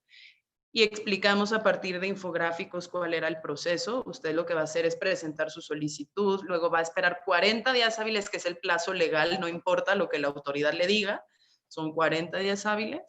A partir de esos 40 días hábiles va a presentar su demanda de amparo, va a entrar en revisión adentro del Poder Judicial, usted va a presentar una ampliación de su demanda y luego va a esperar a ver qué le dice el juez. En el Inter, nosotros, por supuesto, activamos correos electrónicos y redes sociales para decir, si tienes dudas, nos escribes, y nosotros teníamos un abogado en la oficina que tenía cierto tiempo a la semana para revisar lo que le iba llegando de la gente. Pero luego lo hicimos todo en tutoriales. Y entonces está el video, cómo tramito mi solicitud de uso adulto de cannabis. ¿Cuál es el papel que tengo que hacer? ¿Cómo lo tengo que llenar? ¿A dónde lo tengo que llevar? E hicimos hasta la geolocalización de todas las oficinas regionales de la COFEPRIS para que la gente pudiera hacerlo no solo en la Ciudad de México, sino en el resto del país. Y explico ahí y le pongo, descargue el formato de solicitud. Yo ya lo hice, yo ya lo llené, usted tiene que poner su nombre, su edad, su dirección, su tal, ahí está. Luego, le explico el proceso. Usted va y busca la delegación de COFEPRIS más cercana y entonces le pongo un link donde usted le pone su dirección y le aparece cuál es, ¿no? Tiene que llevar estos documentos, no se le vayan a olvidar. Recuerde que no le pueden negar la recepción de sus documentos, ¿no? Y vamos explicando pasito a pasito, y el fundamento legal es el artículo 215, fracción tercera del Código Penal Federal, ¿no? Para que la gente fuera súper empoderada, sabiendo específicamente qué tenía que decir. Segundo, ya que le dijeron que no y le ocurrieron esos 40 días hábiles y tal, ¿cómo va a tramitar su amparo? Segundo video de tutorial. Aquí le vamos a explicar cómo hacerlo. Y además, te voy a poner los dos formatos posibles de acuerdo al proceso del juicio de amparo. Si no te responden, vas a hacer un juicio de amparo por ausencia de respuesta. Y si te responden que no, vas a hacer otro juicio de amparo donde ya te vas a ir sobre el acto de autoridad negativo. Y entonces aquí se descargaban cualquiera de los dos dependiendo lo que a ti te hubiese dicho y se llenaba este asunto. Luego, ¿cómo le doy seguimiento a mi juicio de amparo? Tercer video tutorial, y aquí venía todo explicitado. Y luego, ¿cómo respondo yo a un informe justificado de la autoridad? En México, cuando tú presentas un juicio de amparo, digamos que los jueces llaman a la fiesta a todas las autoridades que tengan algún tipo de competencia o responsabilidad, y las autoridades presentan sus propios argumentos y el juez finalmente falla en referencia al informe justificado de esas autoridades. Entonces, ¿cómo va a responder usted? Ahí está el cuarto video y le vamos a decir qué es, cómo se come, cómo responda. Y ya cuando van a dictar sentencia los jueces, hay otro video con otro contenido donde ya le decimos a la gente dónde lo tiene que ir a recoger, qué le tienen que entregar, cómo se ve el papel de su permiso final, etcétera, etcétera. Y eso, ¿no? Las direcciones de correo electrónico donde si usted tiene una duda, escriba aquí, escaneen sus documentos, tal, no sé cuánto, sucedió. ¿Qué pasó con esta campaña que masificó la posibilidad de juicios de amparo? Y si yo, que tengo una clínica especializada en litigio estratégico en materia de drogas, solo puedo tramitar una cosa así como 40 juicios de amparo al año, esto logró meter más de 3,000 juicios de amparo en 6 meses. Colapsó la autoridad sanitaria. Entonces ya no teníamos al jurídico de COFEPRIS respondiendo a estas iniciativas, porque el jurídico de COFEPRIS ya no podía hacer todo esto, sino que subimos al jurídico de la Secretaría de Salud, colapsamos al jurídico de la Secretaría de Salud y esto subió al jurídico de Presidencia. Entonces ya era directamente el jurídico de Presidencia el que le estaba contestando a Marco Pérez de Guaymas, Sonora, que había sacado su permiso de no sé qué para el tema de cannabis. Y eso volvió a acelerar nuevamente la discusión de marihuana recreativa en el Congreso, porque claro que la autoridad ya estaba desesperada del yo no puedo con este nivel de excepcionalidad. Yo podía dar 5 permisos y entonces tener 5 ciudadanos de primera y 120 millones de ciudadanos de segunda, pero no puedo estar contestando cientos o miles de solicitudes al mes porque entonces descuido lo que sí tengo que hacer con medicamentos, con comidas, con regulación de productos milagros y demás. Entonces esto acelera el tema. ¿Dónde estamos hoy en día en México a partir de estos esfuerzos? Bueno, se supone que el 15 de diciembre era la última prórroga que la Suprema Corte de Justicia le había dado al Congreso de la Unión para legislar en lo nacional la legalización de la marihuana. Ayer nos enteramos que por un acuerdo popular de los partidos políticos van a pedir una 4ª prórroga y será muy posiblemente hasta febrero que esto se termine por discutir en el Congreso. Pero bueno, ya tenemos media sanción de una ley, es decir, el Senado ya hizo una dictaminación de ley, tiene muchísimos errores, si quieren luego entramos al detalle en eso, pero nos queda media sanción. Nunca en la vida hemos estado tan cerca de regular la marihuana como estamos al día de hoy, y todo esto empezó porque the least suspect of all people hizo un juicio de amparo en el 2012 con una argumentación que no era lineal de derecho a consumir, sino de dejar de dilapidar recursos de seguridad en la persecución de los delitos de drogas. Entonces, ojalá los haya yo inspirado un poquito y muchísimas gracias. Muchas gracias, Lisa. Pues la verdad es que oírte siempre es un placer. Bueno, pues es muy interesante el tema en México. Vamos a pasar a las preguntas además, pues porque ya tenemos poquito tiempo.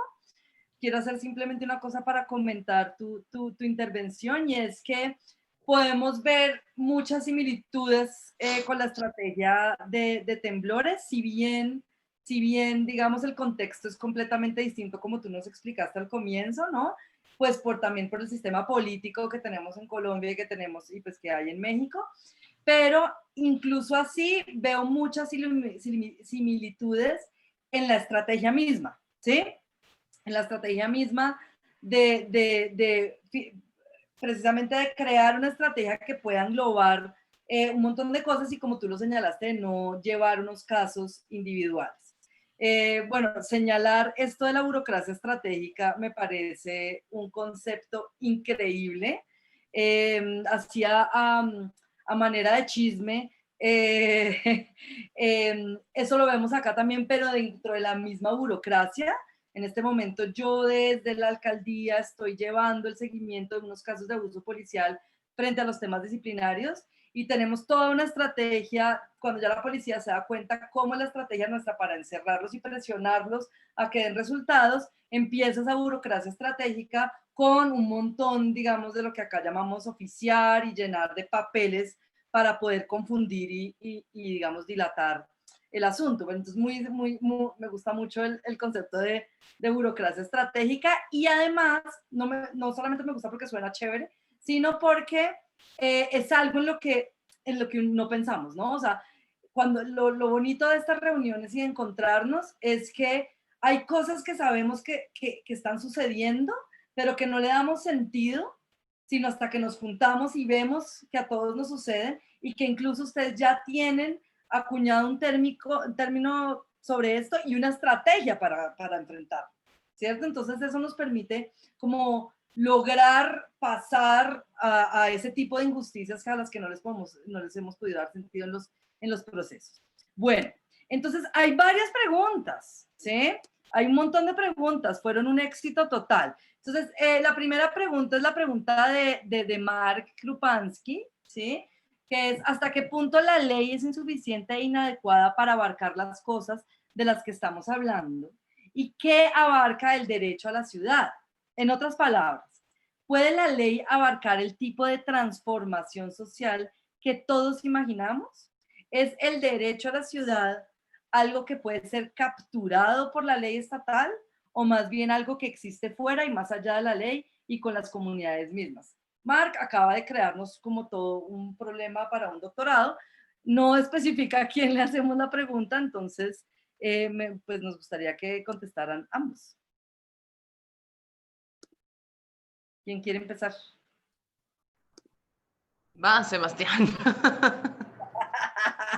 No, primero, antes de contestar esa pregunta de doctorado, quería hacer un comentario pequeño sobre toda la presentación de Lisa, que además de inspiradora y pues como completamente que le vuela a uno como todos los sesos y lo deja a uno pensando muchísimo. Es muy interesante el tema de cómo se planteó el litigio desde lo macro y luego a lo micro, a partir de todo un tema de autogestión en procesos de acceso a justicia.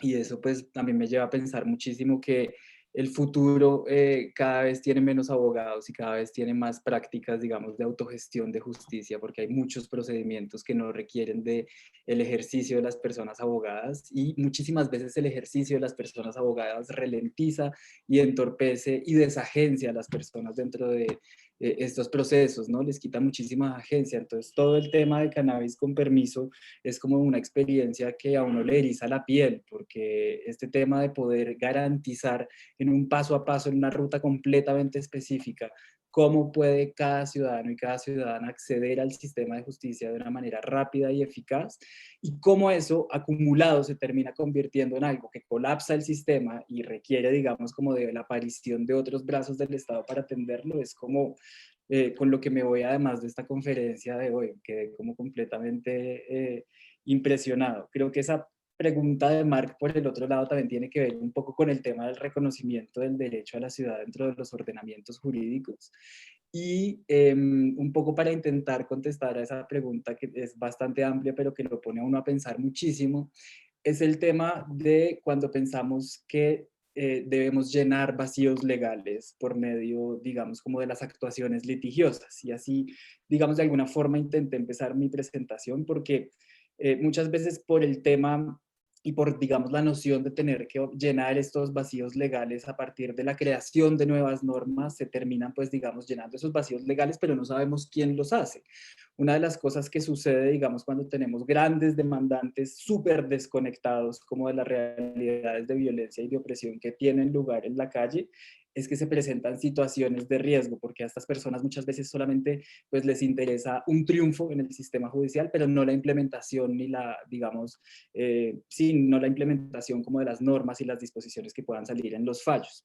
Pero cuando hablamos de la incorporación del derecho a la ciudad y del concepto del derecho a la ciudad dentro de nuestros ordenamientos jurídicos, no estamos hablando de algo tan nuevo del todo, porque nuestros ordenamientos jurídicos contemplan, por lo menos el colombiano, pues el derecho a la libertad de locomoción, el derecho a la libertad de circulación, el derecho al libre desarrollo de la personalidad y, como lo decíamos, son derechos que están muy ligados al ejercicio del derecho a la ciudad. El hecho de que este derecho, como derecho a la ciudad, no tenga un reconocimiento dentro del ordenamiento jurídico, yo creo que habría que preguntarse qué implicaciones tiene.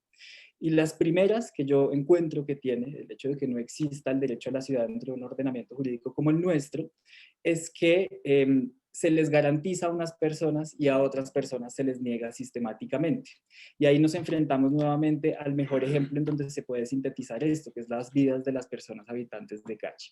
Y volvamos un poco al problema inicial. Cuando se interponen sanciones absolutas sobre ciertas conductas en el espacio público, se les está diciendo a los ciudadanos que sí tienen acceso a los espacios privados, vean, no, usted no puede usar drogas en el espacio público, pero puede hacerlo en el espacio privado.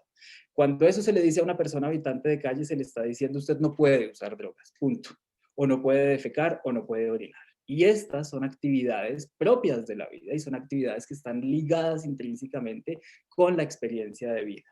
Entonces, ahí es donde el derecho a la ciudad, como derecho reconocido dentro de nuestros ordenamientos jurídicos, sí cobra una especial importancia para proteger los derechos de poblaciones que no tienen acceso a espacios privados y que la mayor parte de su tiempo ocurre en el espacio público porque se dedican a actividades de comercialización en el espacio público o porque viven en el espacio público. Entonces, es ahí en donde yo veo que sí hay una necesidad de incorporar este tema dentro de los ordenamientos jurídicos como una promesa de poder solventar, digamos, como deudas históricas que el Estado ha tenido en el momento en el que se hacen estas prohibiciones absolutas y tienen efectos desproporcionados sobre las vidas de quienes no tienen acceso a estos espacios privados.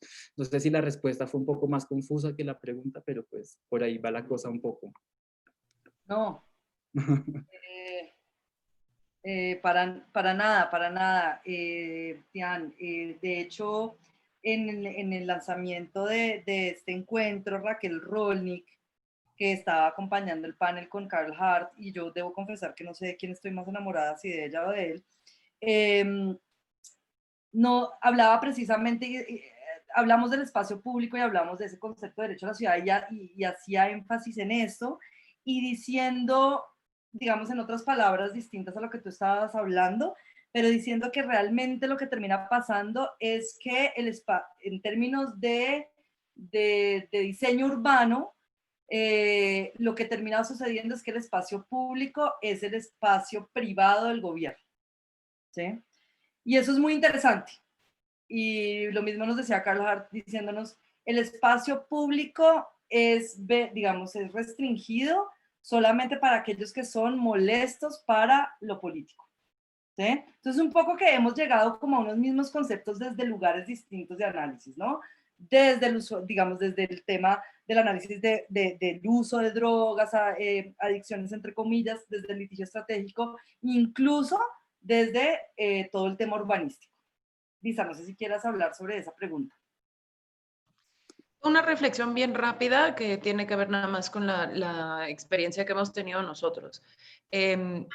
Creo que sí hay oportunidad como para poder expandir las nociones de lo que significaría el derecho a la ciudad a partir del litigio estratégico, llenando esas categorías de contenido, que es un poco lo que hicimos nosotros con el libre desarrollo de la personalidad y lo perdimos con la libre disposición de la propia salud. Cuando nosotros hicimos estos casos de SMART, teníamos dos argumentos. Uno, que era el libre desarrollo de la personalidad y donde decíamos el Estado puede tener toda la legitimidad de perseguir la salud pública, pero tiene que tener un límite de hasta dónde se mete en mi cuerpo y en mi casa. Y si yo no le estoy haciendo daño a nadie, el Estado no me puede decir cuál es el único modelo de vida saludable que hay que excluye el consumo de cannabis. Eso no puede decírmelo el Estado. Me puede recomendar 100 veces que no lo haga, pero no me lo puede impedir. Y por el otro lado decíamos, si se permiten cosas tan peligrosas para la vida y la salud como los deportes extremos, ¿por qué? O sea, ¿por qué está prohibido el consumo de cannabis? Y entonces ahí hicimos una argumentación sobre la disposición que tengo, o sea, la capacidad que tengo yo de disponer de mi propia salud. Y si yo me quiero hacer daño usando lo que yo quiera, pues tengo que poder hacerlo. La Corte no le entró. La Corte dijo, híjole, esto va a estar como muy en chino y quién sabe qué caja de Pandora terminemos abriendo si decimos eso, porque le tenían mucho miedo al tema como de legalizar el suicidio, por ejemplo, pero sí llenaron la categoría libre desarrollo de la personalidad con algo que solo se había reconocido en el tema de adopción homoparental y en el tema de matrimonios del mismo sexo. Y se expandió eso a meter dentro del libre desarrollo de la personalidad los límites de la intromisión del Estado en la vida privada de las personas y en el cuerpo de las personas y reconocer una semicategoría que no es el derecho al uso de drogas, pero que sí reconoce que las drogas son parte de las posibles expresiones de la personalidad de los individuos, ¿no? Y entonces esa categoría se llenó. Yo creo que un poco pasa lo mismo con el tema del derecho a la salud y por eso empecé también esta ponencia criticando un poco que nuestra Constitución de la Ciudad de México terminó siendo como una carta a Santa Claus, ¿no? O sea, usted pónganlo todo allí dentro y luego vemos. ¿Cuándo hay derecho a la salud si no hay una infraestructura pública que dé realmente posibilidad de que no haya barreras de acceso al derecho a la ciudad? ¿No? O sea, entonces mi respuesta es, Sí, o sea, el derecho a la ciudad, y eso existe adentro y afuera de la categoría jurídica, porque la categoría jurídica o la ley no es suficiente para dotarlo de sentido y volverlo realidad, pero creo que adentro de esos análisis y adentro de esos significados jurídicos, a partir de hoy y de nuestros litigios, ¿qué van a interpretar los jueces que está contemplado en el derecho a la ciudad? Creo que sí se puede, o sea, se puede ir expandiendo un poquito esas categorías a partir de los conceptos de violación y las defensas que hagamos de los casos. Ahora, con el litigio estratégico también pasa la inversa. Los grupos conservadores también se están organizando y están recurriendo al litigio estratégico, entonces cabe la posibilidad de que también haya interpretaciones restrictivas, quizás no de nuestro lado, pero sí de quienes defienden posiciones ideológicas y políticas distintas. Gracias, Lisa. Yo los invito, voy a hacer una última pregunta que hacen acá y las invito a ver los comentarios que ha venido haciendo la gente frente a estos temas, pues porque encuentran muchas similitudes y cosas que pueden ser interesantes pues en el marco de la discusión, pero pues que no voy a leer porque nos quedan 15 minutos y quisiera pues hacer una pregunta que hace Estefanía Pinzón. Entonces dice, para Lisa, en México el nuevo gobierno ha significado un cambio sustantivo a la hora de emprender litigios estratégicos y acciones por la defensa de los derechos de las y los usuarios consumidores.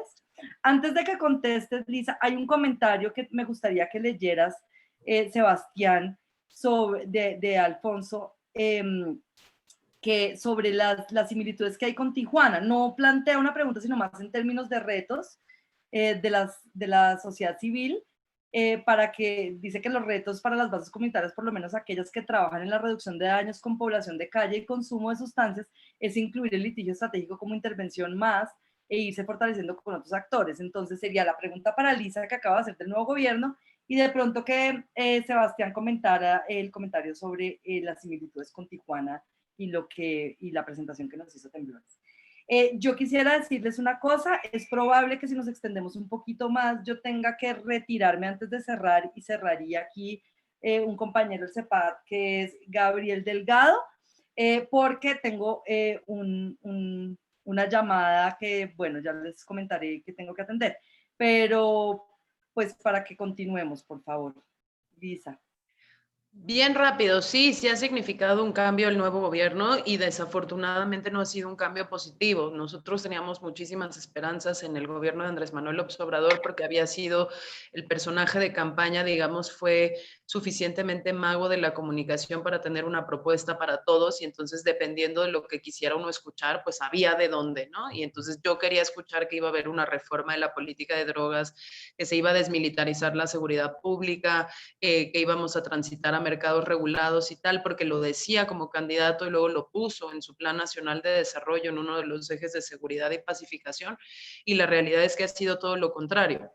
El presidente es un hombre de edad mayor que está además convencido de ciertas relaciones de causalidad que son nefastas para los temas que trabajamos. Una de ellas es que el consumo de drogas, particularmente de drogas sintéticas, vuelve a la gente violenta y que a partir de ahí se puede explicar gran parte del sicariato que existe en el crimen organizado mexicano, ¿no? Y entonces emprendió unas campañas tremendas, primero contra el fentanilo y luego contra las metanfetaminas, porque él genuinamente está convencido de que la gente mata porque está intoxicada por metanfetaminas.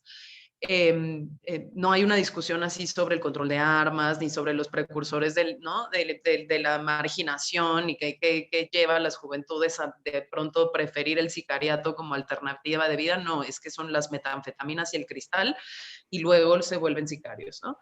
Entonces, se redujo el espacio, todo eso para decir, se redujo el espacio de incidencia política en el gobierno federal para el tema de drogas. Al contrario, estamos en una posición un poco más reactiva, donde además tenemos que estar criticándole todo el tiempo su campaña de prevención de las adicciones, que es horrorosa, ¿no? Y tenemos que estar como muy pendientes, por ejemplo, de que no se revivan iniciativas legislativas de empezar a juntar adicciones con salud mental, porque en estas nuevas leyes se habilita, por ejemplo, el tema del tratamiento forzado, ¿no? La internación compulsiva y estas cosas, y se mezclan en un rollo donde parece que todo es por el bienestar de las personas con algún tipo de trastorno mental, pero en realidad pues también está muy dirigida a poder reducir la esfera de derechos de las personas usuarias de drogas. Y en el tema del litigio estratégico, como una cosa al margen del tema, es decir, al margen de si es sobre drogas, derechos humanos o temas económicos, al presidente le choca el litigio estratégico. Entonces, ha habido también muchísimas presiones sobre el Poder Judicial para, por ejemplo, si tú tienes 10 casos sobre un mismo tema, lo que hace es presionar, presionar, presionar, de manera que la judicatura lo que hace es juntarlos todos y desecharlos todos. Entonces, en vez de que haya 10 jueces que desechen los 10 casos por motivaciones distintas, los meten todos en un juzgado y es un juez que en un acto desecha 10 actos, ¿no? O 10 juicios. Entonces, esta parte también ha sido pues particularmente decepcionante de un gobierno que se pensaba que iba a ser mucho más abierto, y tiene que ver con que el presidente está convencido que las formas de participación son formas de participación de democracia directa. Entonces le encanta el plebiscito, el referéndum, el no sé qué, y además pues él es el vehículo que va a, ¿no? Digamos como por el que tienen que transitar forzosamente todos los cambios sociales, todo lo que no pasa por él no le gusta. Entonces es un periodo muy difícil. Y es un periodo muy difícil también para hacer ONG en general, porque tampoco le gustan las ONGs, los ve como intermediarios. Entonces estamos un poco fregados por todas partes, pero bueno, como decimos aquí en México, no hay peor lucha que la que no se hace. Gracias, Lisa.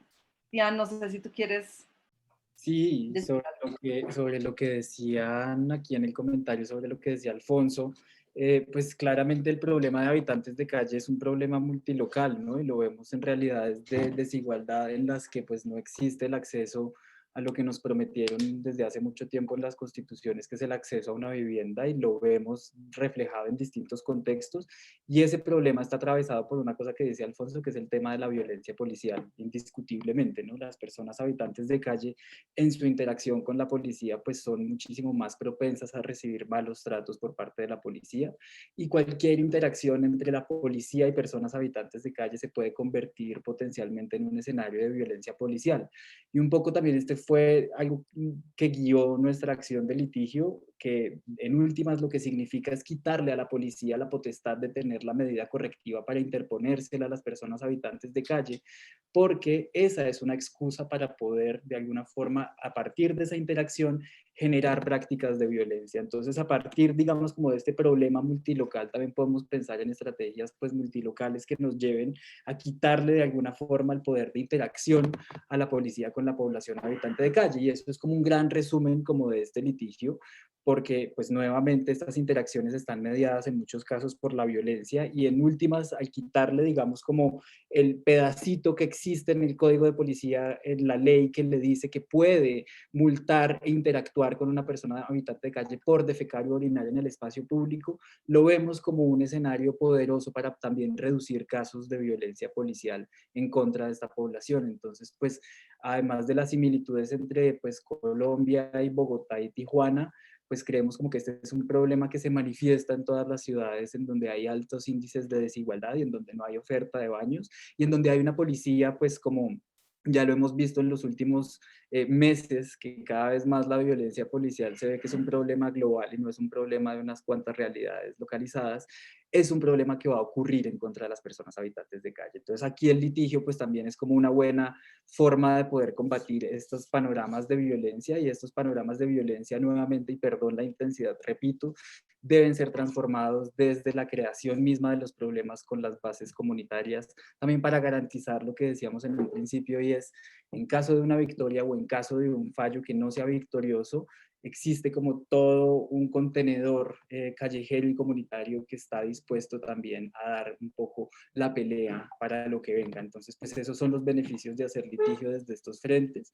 Y para cerrar, no quería pues como también irme sin decir que pues creo que tanto Lisa como yo aquí divulgamos las recetas de litigio, pero eso solo quiere decir que vamos a construir más estrategias nuevas de litigio estratégico para todos los de la derecha que nos estén oyendo en la transmisión en vivo, que sepan que esta no es la única que tenemos en la mano. Y que estas metodologías, yo creo por lo menos, deben ser públicas y se deben compartir con las organizaciones, pero también nos obligan a diseñar nuevas estrategias habiéndolas publicado. Entonces, pues nada, muchas gracias por esta invitación, Marce, de verdad. Bueno, pues muchísimas gracias. Entonces los invito y las invito a entrar a las páginas web de México Unido contra la Delincuencia, de Temblores. Ahí Temblores tiene una serie de informes, también aportar a Temblores en la vaca que están haciendo para imprimir 2 de sus grandes informes sobre todo el seguimiento que han hecho de la dosis, digamos, de la provisión de la dosis personal y también, pues, temas de violencia policial sobre un informe que se llama Bolillo y Patria. Es muy importante que se puedan imprimir, que puedan salir, que podamos tener unas discusiones, sobre todo en temas de la policía, que es, pues digamos que ha sido bastante difícil tener lo que llaman los expertos una accountability, una rendición de cuentas transparente y unos procesos de veeduría que Temblores está haciendo de manera muy juiciosa. A que conozcan las estrategias de México Unido contra la Delincuencia, que lleva pues todo este tiempo trabajando en litigios estratégicos y que ya ha afinado todas las estrategias contra la burocracia estratégica. Entonces, que entren a verlas, que entren a ver las publicaciones que tienen. Y también invitarlas a las 5 de la tarde. Tenemos una nueva conferencia con 2 personas maravillosas. Una es una periodista, Natasha Neri, ella es brasilera, ella está en Río, ella ha trabajado con Amnesty Internacional, ha hecho muchísimo trabajo en el tema de favelas y de violencia.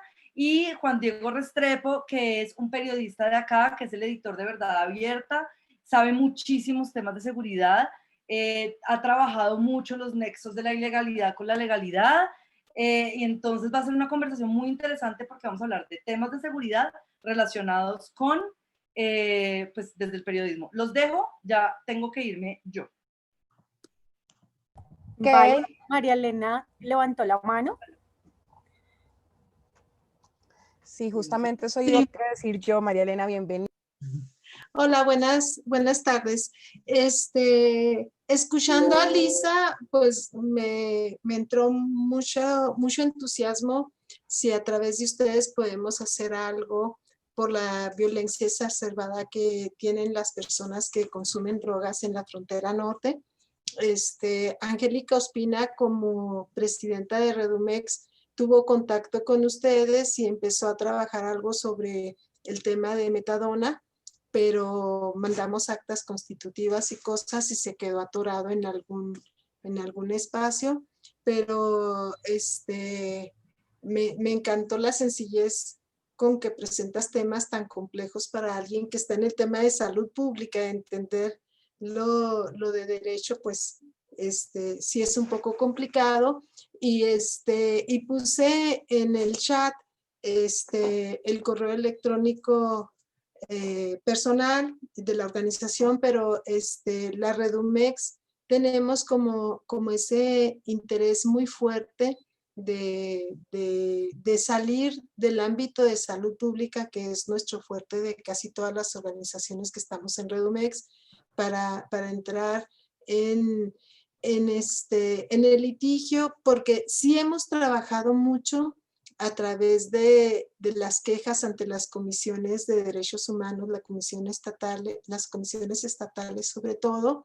Hemos hecho mucha movilización con las policías locales y todo lo demás, pero mientras no se cambie las leyes, pues sabemos que el trabajo arduo va a seguir, y si quisiéramos tenerles como nuestros aliados, y que piensen en las causas de las fronteras, que estamos muy lejos de la Ciudad de México, pero también en las fronteras tenemos, tanto en la sur como en la norte, particularidades de violencia, y el derecho a la ciudad se violenta fuertemente en las fronteras. Gracias, Lisa, y gracias a todos, todas. María Elena, yo te tengo que confesar que yo he seguido tu trabajo tantos años que soy así como tu fan número uno. Me encanta siempre, yo desde que era muy chiquita y empecé a trabajar en el sector salud, era el referente María Elena. Platicamos aparte, si quieres, el tema con Redumex un poco cayó porque una de las personas con las que estábamos trabajando no quería hacer la parte procesal de pedir los permisos sanitarios de funcionamiento, que eran como una cosa muy básica que necesitábamos hacer para que los juicios avanzaran, pero avanzaron por otro lugar. Entonces, lo que podemos hacer es coordinarnos nosotros y ver qué otras oportunidades tenemos hacia adelante para seguirle dando. Pues claro que sí, ya tengo acá tus datos y te escribo. Gracias. Y tenemos nueva presidenta en Redumex, es Lourdes Angulo de Berter en Mexicali. Y bueno, aquí también está Alfonso de Prevencasa y pues estamos echándole los kilos por ahí. Gracias, Lisa. Buenísimo. Bueno, no nos queda más que agradecerles a todos, a los panelistas por sus valiosos aportes y a todos nuestros participantes. Gracias. Me encanta que además puedan hacer este tipo de contactos. Para eso somos esta red, para eso estamos aquí. Y pues no nos queda más que seguir trabajando juntos porque lo que queda claro es que tenemos muchas cosas que hacer. Así que muchas gracias y espero que nos encontremos en la conferencia de violencia institucional esta tarde. Hasta luego. Gracias. Bye, gracias. Gracias a todos y a todas.